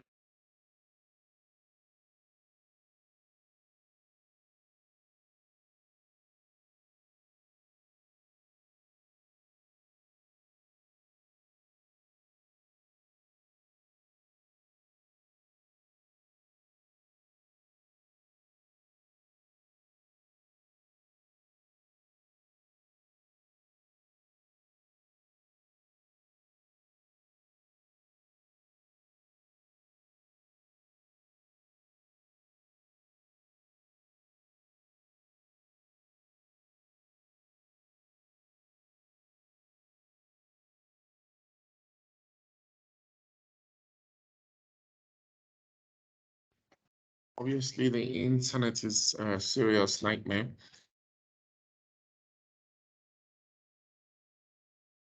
I'm the only one who keeps going in and out as well. There's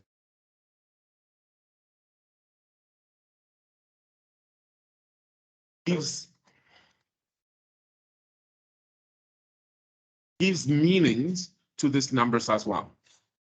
So let's talk about financial dimension sets. So what are financial dimension sets, right? Or financial dimensions in general?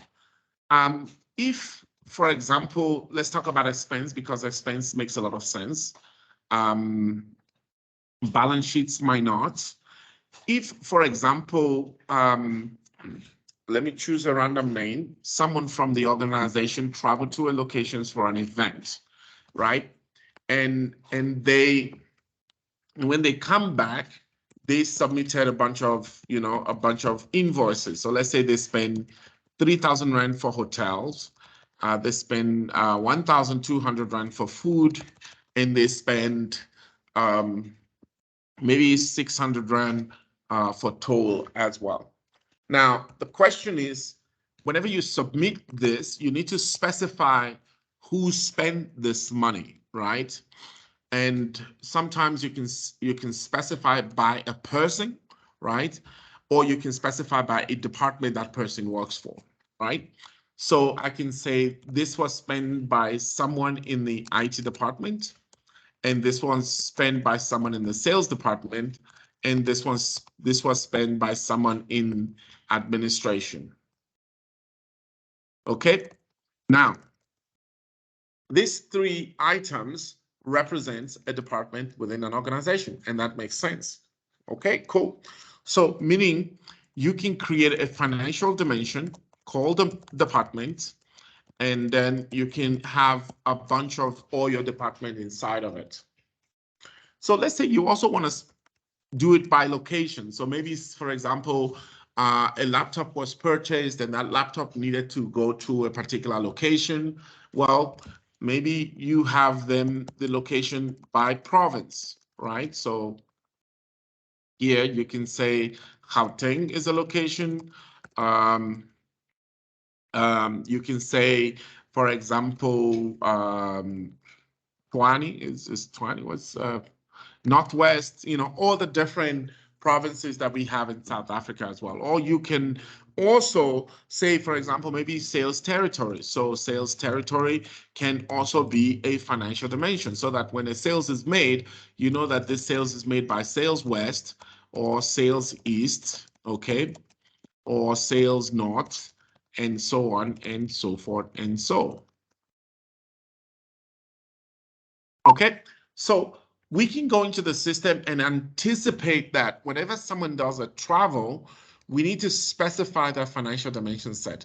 So account structure, it's basically a financial dimension and main account combination, okay?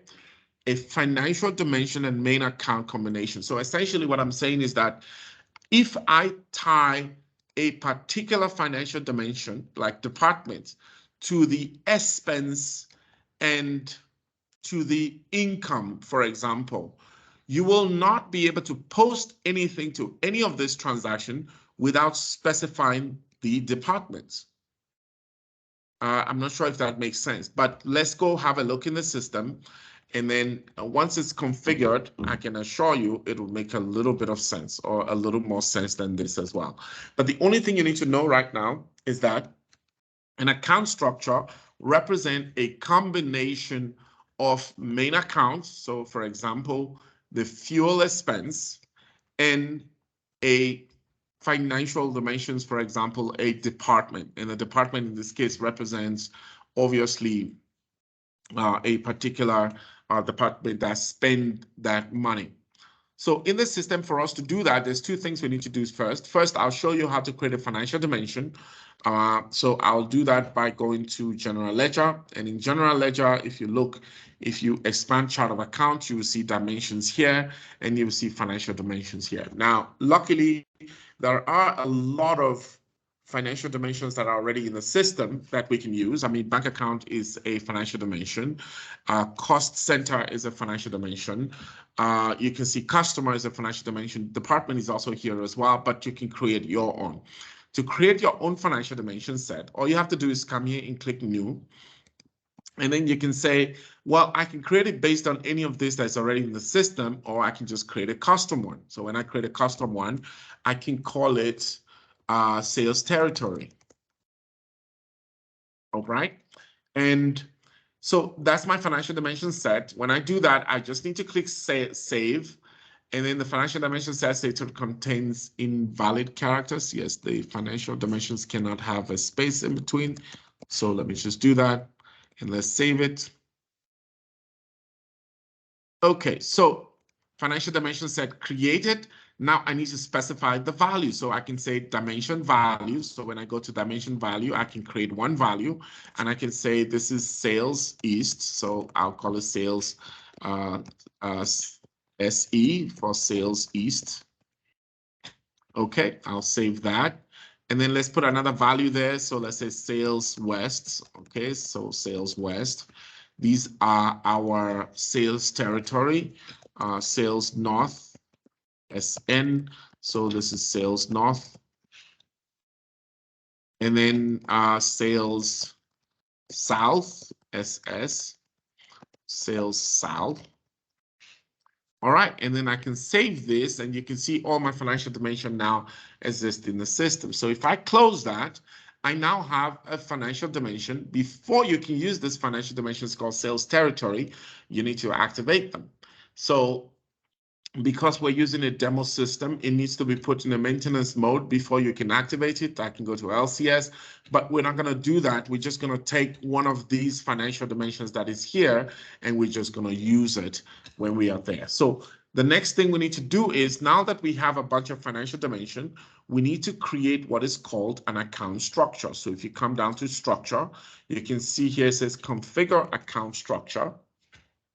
We're almost there, guys. So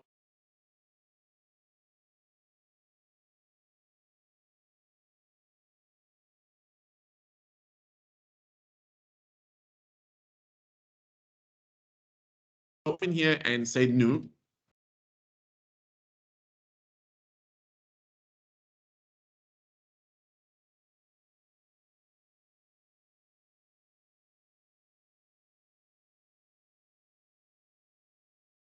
Guys, really apologize for the internet going up and down. But yeah, we are moving forward. Please let me know. JM, can you hear me now? I can hear you loud and clear. All right, cool. Thank you very much. All right, so let's create what is called an account structure. So we're going to create account structure for the categories of accounts or main accounts that we have in our chart of accounts. So first, I'm going to create one for all balance sheets. I'm going to say ITTS, right, balance sheets, like so. And I can just copy this and put it in the description like that. And you can see there's a button here, a very super important button that says add main account. So I'm going to click.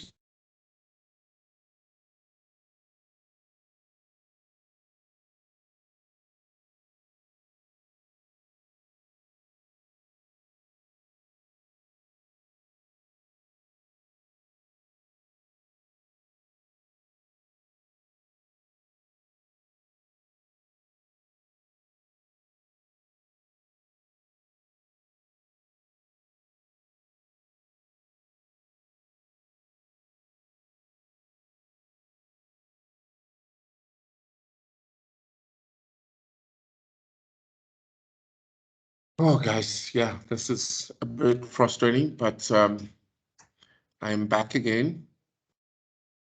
All right, so earlier on, we mentioned that all balance sheet accounts should be 10,000 and 10,999. And we also mentioned that all expense accounts should be this as well. And remember, expense accounts are profit and loss accounts. So between 3,000 and 6,999, that would represent as well. So let's go create account structure for profit and loss and for balance sheets. So I've just created one. It's balance sheets, and I know that ITTF balance sheets for main account is not for star. Star here means all main accounts. But what I do like to do is that when I click on that main account and I come to main account, I want to say it's between and includes a value between 10,000 and 29,999. Okay. And if I click on the apply, my filter, you can see now the main account said is from 10,000 and 29,999. Now, remember this and remember this very clearly. Once you've done that, you need to activate your account structure. All right, to activate your account structure, there's a button here called activate. Click on the activate. If you don't activate your account structure, you cannot use it. So I'm going to click on activate. I'm just going to go ahead and activate it. And you can see our account structure activated successfully. I want to create another account structure. So I'm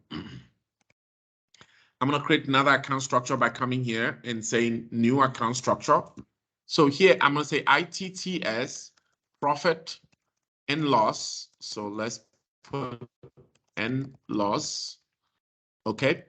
And I'm going to come down here and just copy the same thing.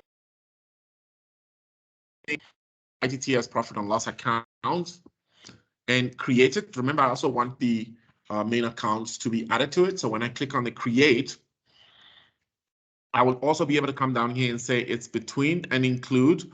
So this will be 30,000.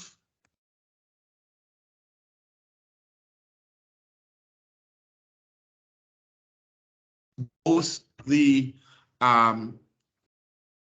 this includes both the expense accounts as well as the income account as well. Always remember to click apply.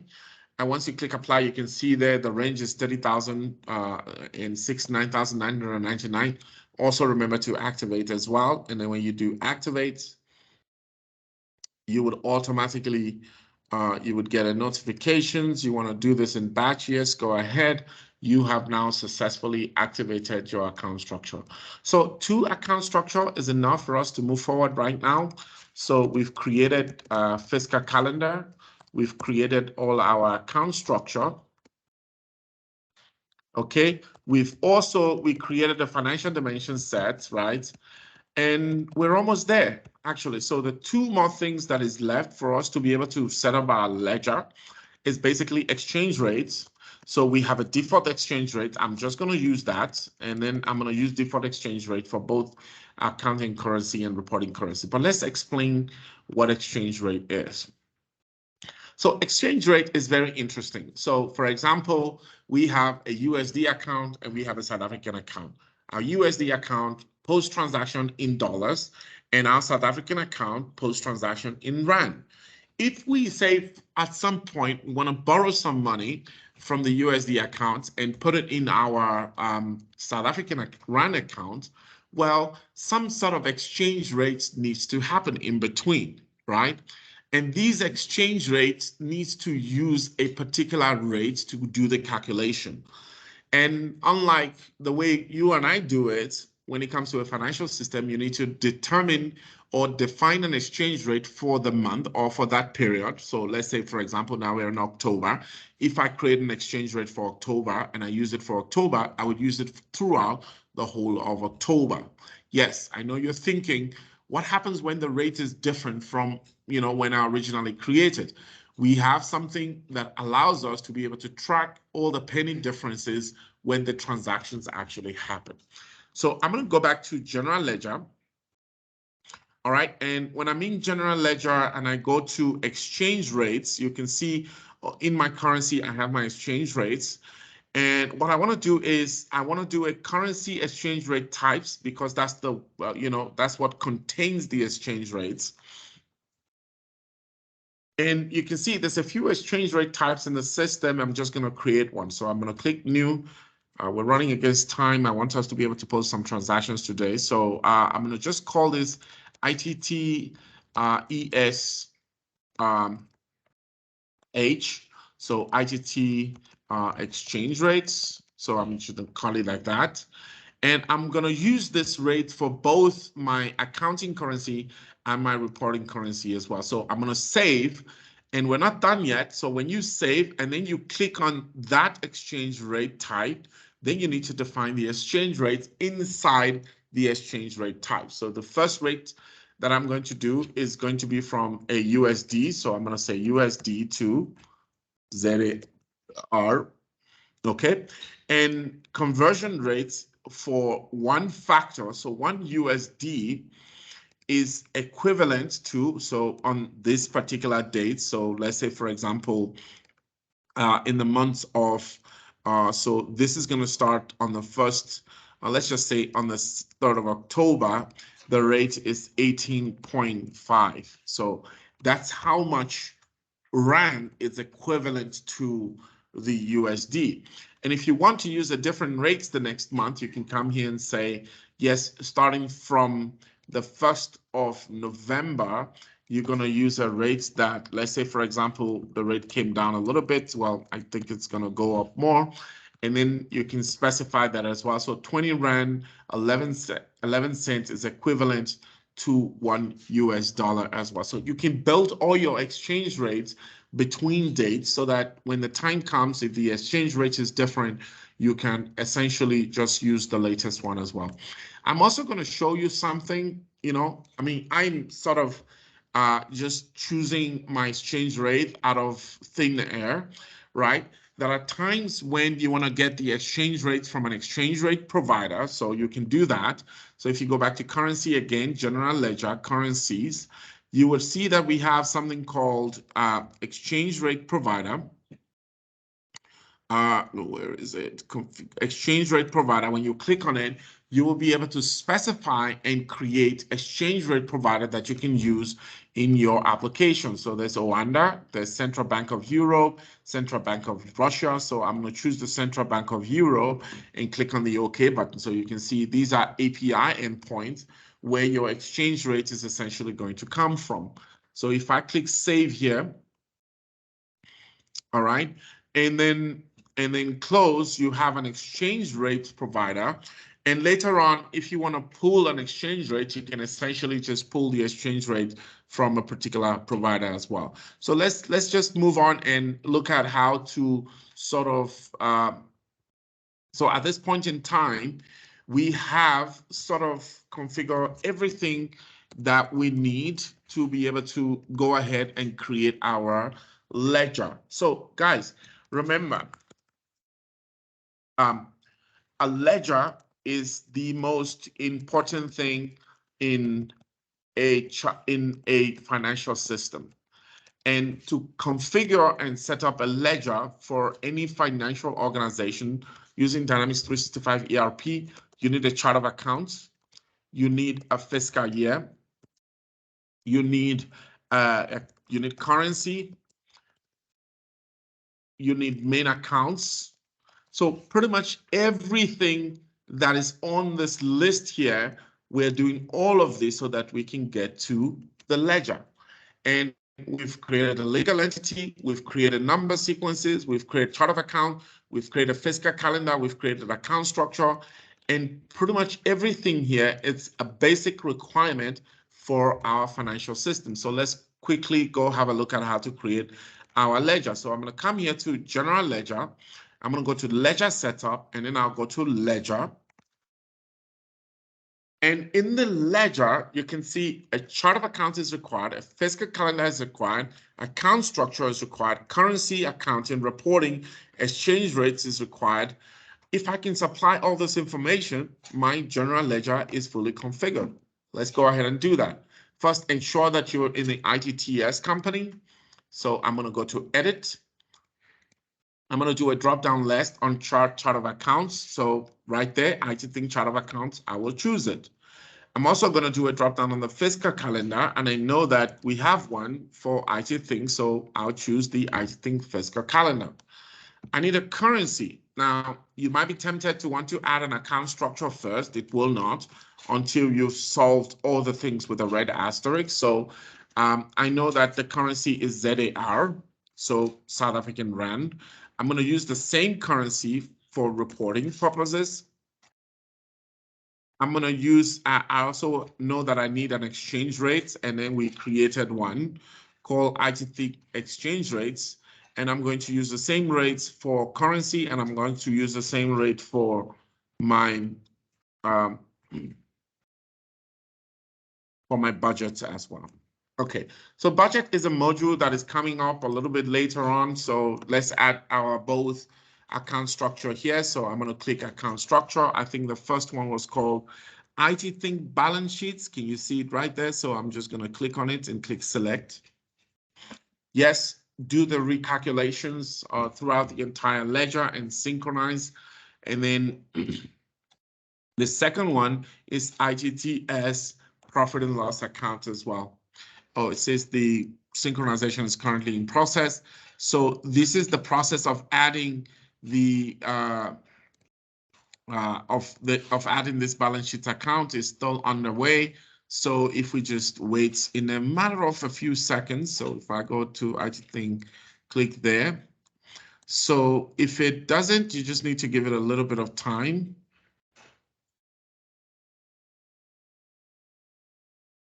It's currently processing another account structure, so that's fine.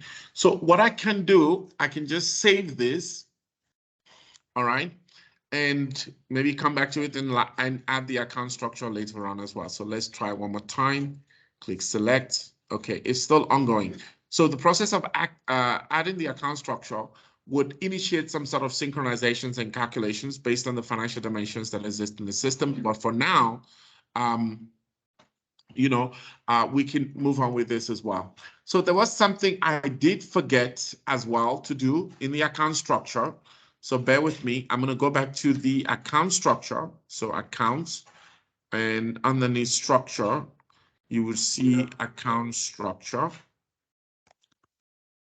So if you remember, right, I mentioned that balance sheets accounts, so if I go into balance sheet account, it applies to any account number between 10,000 and 29,999, right? Great.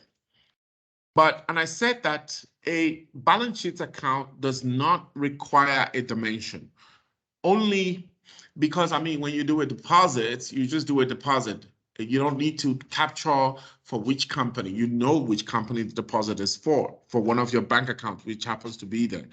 However, in the profit and loss accounts, whenever you, I'm just going to click edit here real quick. Whenever anyone chooses an account between 30,000 and 69,999, it is either an expense account or a revenue account. So they need to specify what is called a segment. So if you choose any one of these accounts and you want to post there, you need to specify a department that you want to use, right? So I'm going to come here and say, yes, a department is one of them. You must specify the department that is making that purchase, right?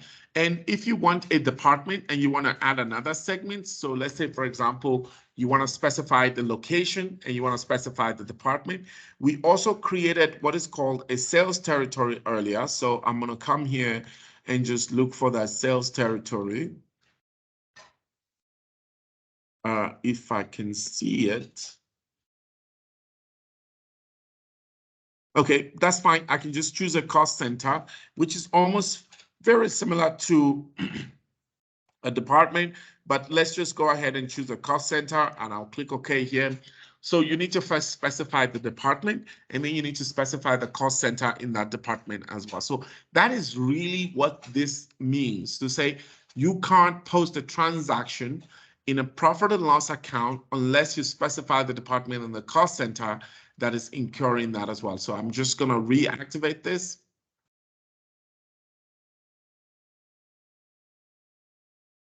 All right, click activate. All right, our account structure is activated. Let's go back to our general ledger. So I'm going to go to the ledger. And in the ledger, I'm going to edit the ledger. And then I want to add one more account structure is the profit and loss account. So I'll click add. Okay, so the other account is still ongoing and is still processing. All right, we'll come back later on and just have a look at it as well. So far, so good, guys. We have successfully created a ledger in Dynamics 365 Finance and Operation in the finance module. So now I'm sure you're curious and you're thinking, okay, cool. Now we have a ledger.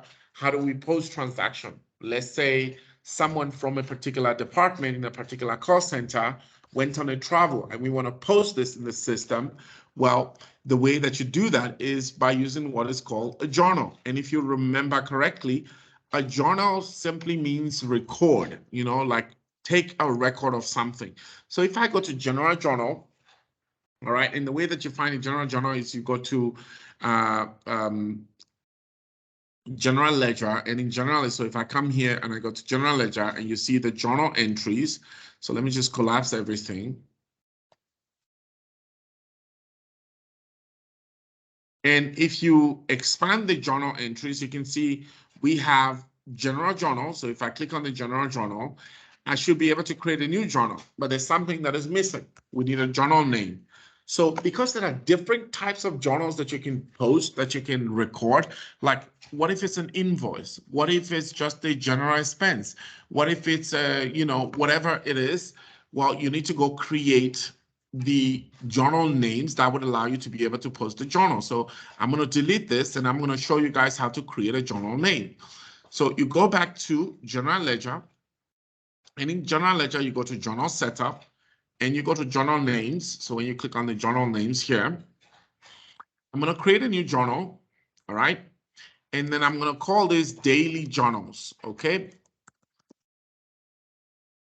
This is just a journal that we use for performing all kinds of daily transactions. Look at this. These are all the different types of journal that you can make. If you're posting a payroll, you would use the payroll journal. If you are posting a tax cost price or tax differences, you would use that journal as well. So in a real life scenario, you will have a lot of different items here. But for now, I only just have a daily journal. So let's take a look, or the other things that has to do with the journal. So I'm creating a daily journal. It's just going to be used for daily transactions. Do I want this particular journal to require approval? Well, that's what this button is for. So when you want to use this journal to be able to record a transaction, maybe someone needs to approve it. So when you click yes, you need to specify who needs to do the approval. Then you can basically specify a group of people that can do the approval. Sometimes you want the journal to go through an approval process. So you can see here, there's an approval process. So if I come in here, you can basically enable that and you can choose the workflow. So this workflow will probably say, okay, your line manager would approve first, then your manager would approve, then the financial manager would approve, then it would go to finance for approval as well. So that's essentially what the other approval is for. I'm also not going to enable this. We're just going to keep it open.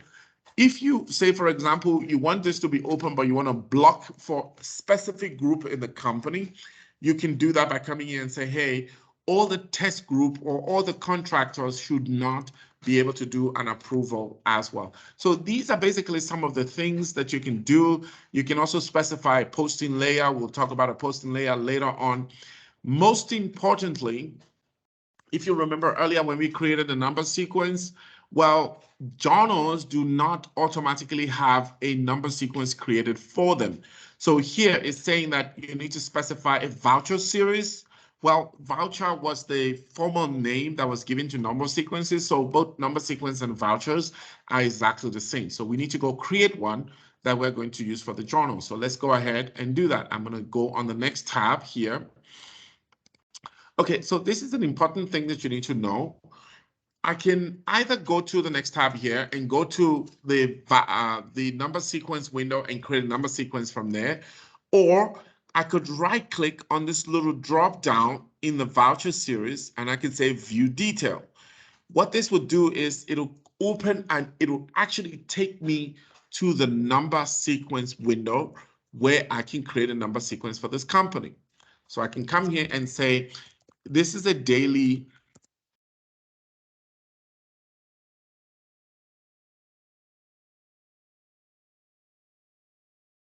say NS, okay? And these number sequence will be scope to worth. So you can see in the scope parameter, I can specify that I want this number sequence to be used by a legal entity. Yes, we did create one earlier and it was called ITT. So if I come in here,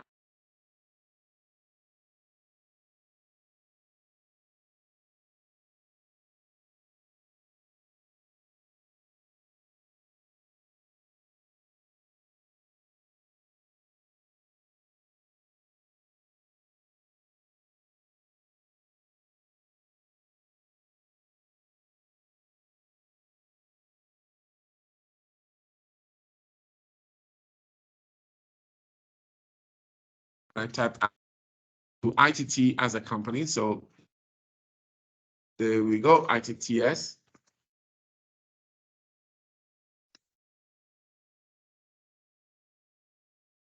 All right, we're back. So guys, I think once I'm done with the journal and I'll post one journal, we'll just call it a day because I see the internet is becoming an issue. So I'm going to choose the company. And then what I want to do is in the structure. So when you look at this structure, this number, this voucher is going to be ITT dash, then it's going to have a want to have the legal entity in it, right? But I do want to have a constant, and that constant, I'm going to call this constant. This constant will be specifically used by the voucher series required by the journal. So I'm going to just say DL as a daily journal. And then here I'm going to reduce this number to like 6 or 7. So let's just make it 6 like so, so that the first journal names would have a structure like DL dash, then it's going to have 0000001. The second will be DL dash 000002, and so on and so forth. Actually, what makes more sense is journal, JNL, okay? And then I can essentially just say JNL here as well. All right, cool. So let's change this constant to JNL, which is daily journal. And I'm going to save this. And oh, the format. So you can see the format here. I also need to reduce 3 numbers here because I did earlier. And I need to make it continuous so that when it starts, it will increment by itself and it would increment by 1. So it starts from 1. The largest number is 999,999, and I would increment by 1. So if I try to save it now, this should save. When it's saved successfully, you can copy that daily here. Okay, I'll copy it.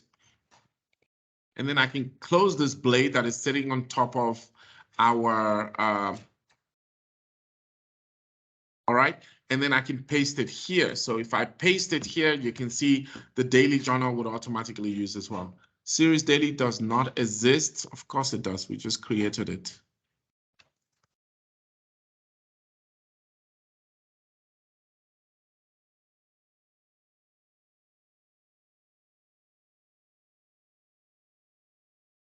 All right, I think that might have been, let's go quickly.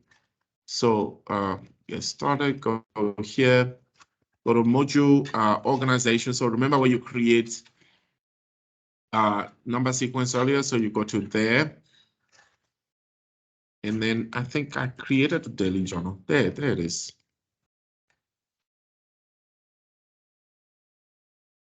Yeah, there's a daily journal, definitely. Okay, let's just create another one. I'm going to call it JNL sequence. I'm going to scope it to the legal entity. The legal entity is ITTS. I am going to remove the first segment here. And then I'm going to add 3 segments in the beginning. So I'll call this JNL. I'll reduce this by 3. I'll reduce this by 3 as well. I'll make sure it's continuous. Nothing else needs to be done here. I'll save this. Okay, so between JNL and daily, one of them works. So let's go back here. JNL.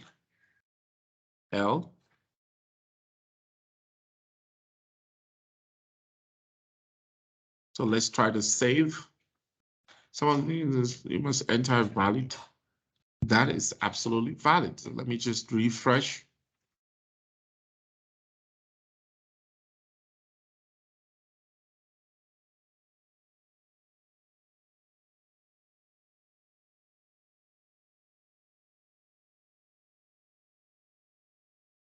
All right, let's create a new journal.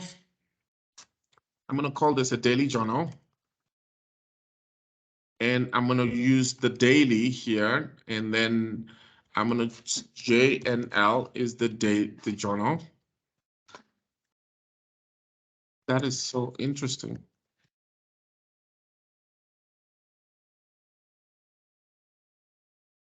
Okay, it looks like the daily. It doesn't.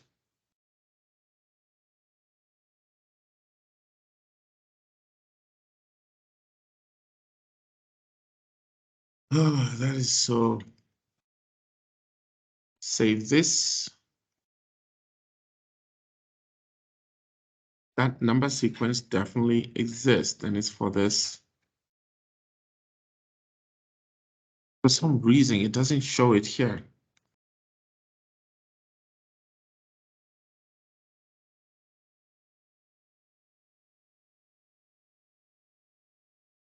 Okay, let's do. Okay, let's do for company. And then it's all the same. ITTS.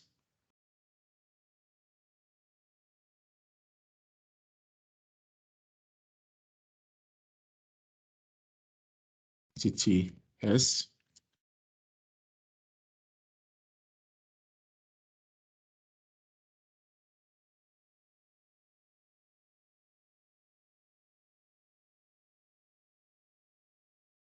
Okay, that is done.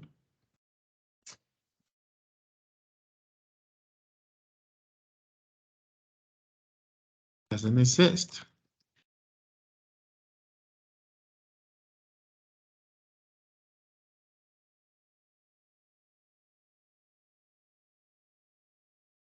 Did I not save it? Yeah, it is here.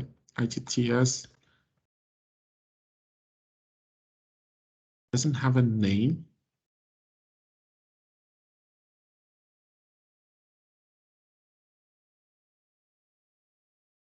N01 N01 scope.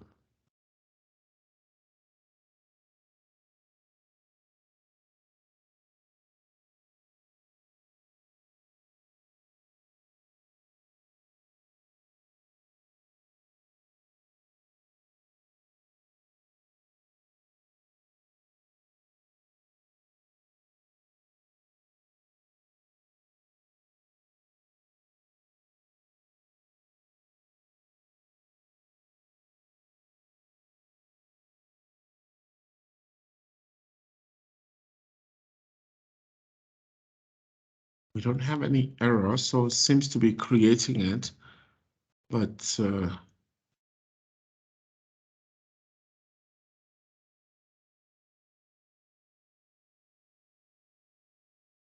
okay, so this one seems to show up. Let's go try it. Huh. Guys, there's people from your village. All right. Well, that works. So I'm going to just close this. Now we've just created a daily journal. So I'm going to wrap up this by simply doing a single post.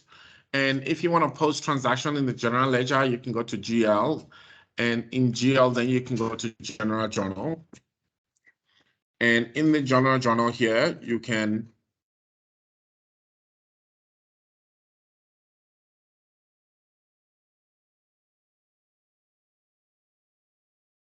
journal, I can create a new journal.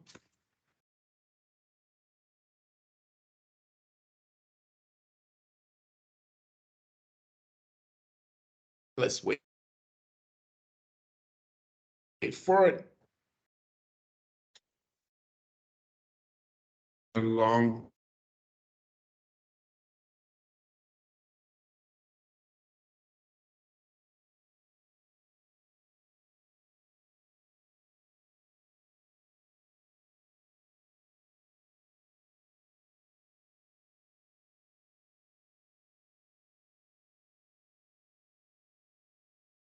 That is.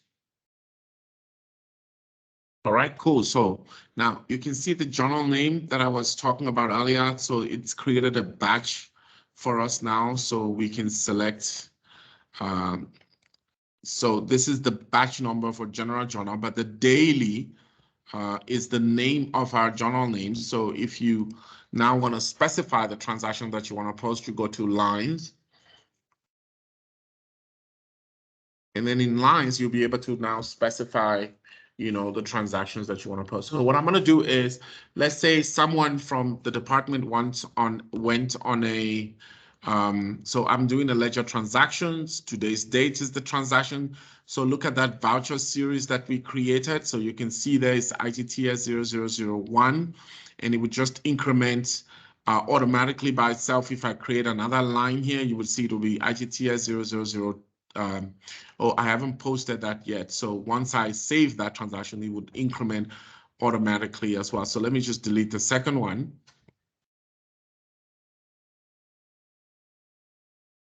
And what I want to do is I want to post. So let me create a new line. I want to post a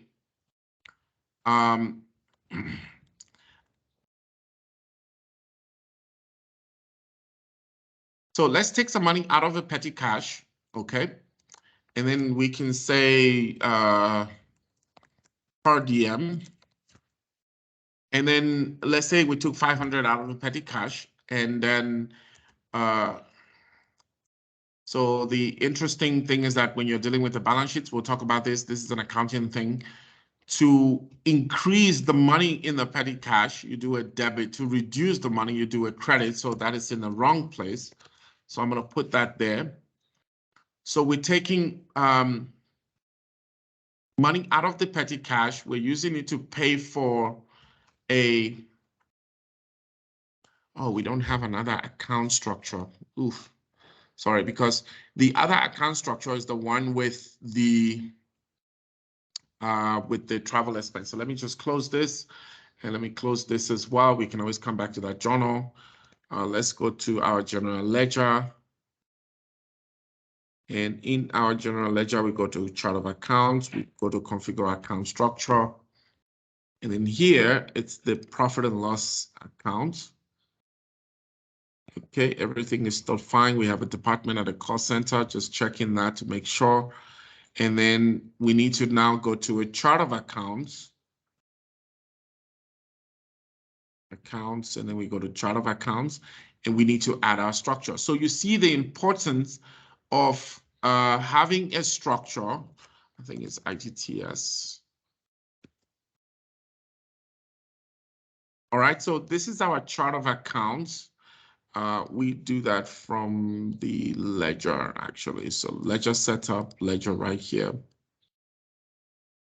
And then we add.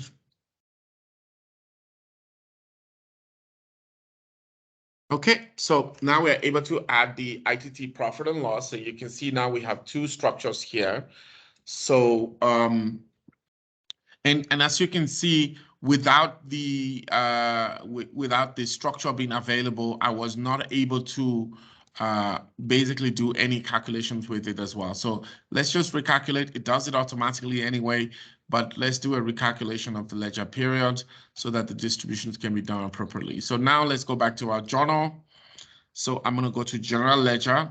In here, I'm going to go to the general journal. And I still have my journal here. I'll just go to the lines. So let's say I'm going to take out the petty cash account. There we go. So you can see that. So let's say, for example, we want to do a per diem. Okay, so a per diem. And you can see here now, it's saying that you cannot continue unless you provide, you know, a department. So, and you need to specify a department. If you don't specify a department, you cannot move forward. So it looks like also the two department and the cost center that we chose doesn't have anything in it.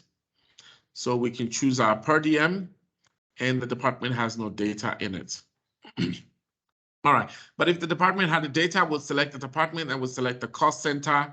So you can see here the department has no data, the cost center has no data, but that's what the account structure is for. And then you can then specify that you want to pay for a per diem, and then where the money is going to come from is going to be called the offset accounts.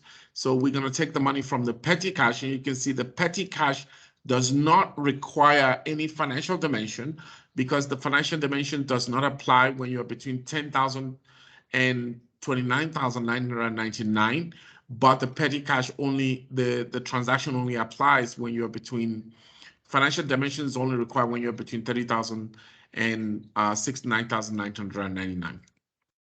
So I can fix this issue quickly. Let me just close this so that we can see how to post a complete transactions. And then I will go to financial dimension. I'm kind of now in a hurry, but bear with me.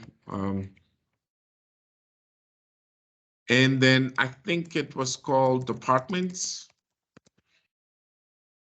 So I'll go to dimension value. Okay, it's got some department there, great. So I think what we need to do now is to just activate it. Oh, okay. So the activations can only be enabled in the environment. All right. So there's a setup environment where we can sort of put the whole system into a maintenance mode. Takes a little bit of time. Let's end it here for today. I will sort this out, and then when we come back, I'll be able to then show you guys how to add a department to your, how to activate a department and use it as well. All right. Guys, thank you so much. It's been quite a journey. If you guys have any questions, please feel free to post the questions. Yeah, Kao, go ahead. Hello. Yesterday you shared a manual with us. Yes. I was actually supposed to put that manual on the WhatsApp. Yes. So let me do that quickly now. All right. Guys, please do not share this manual. Actually, let me stop recording before I say this. All right, anyway, thank you so much, guys. This marks the end of, well, we will just finalize this in our next training.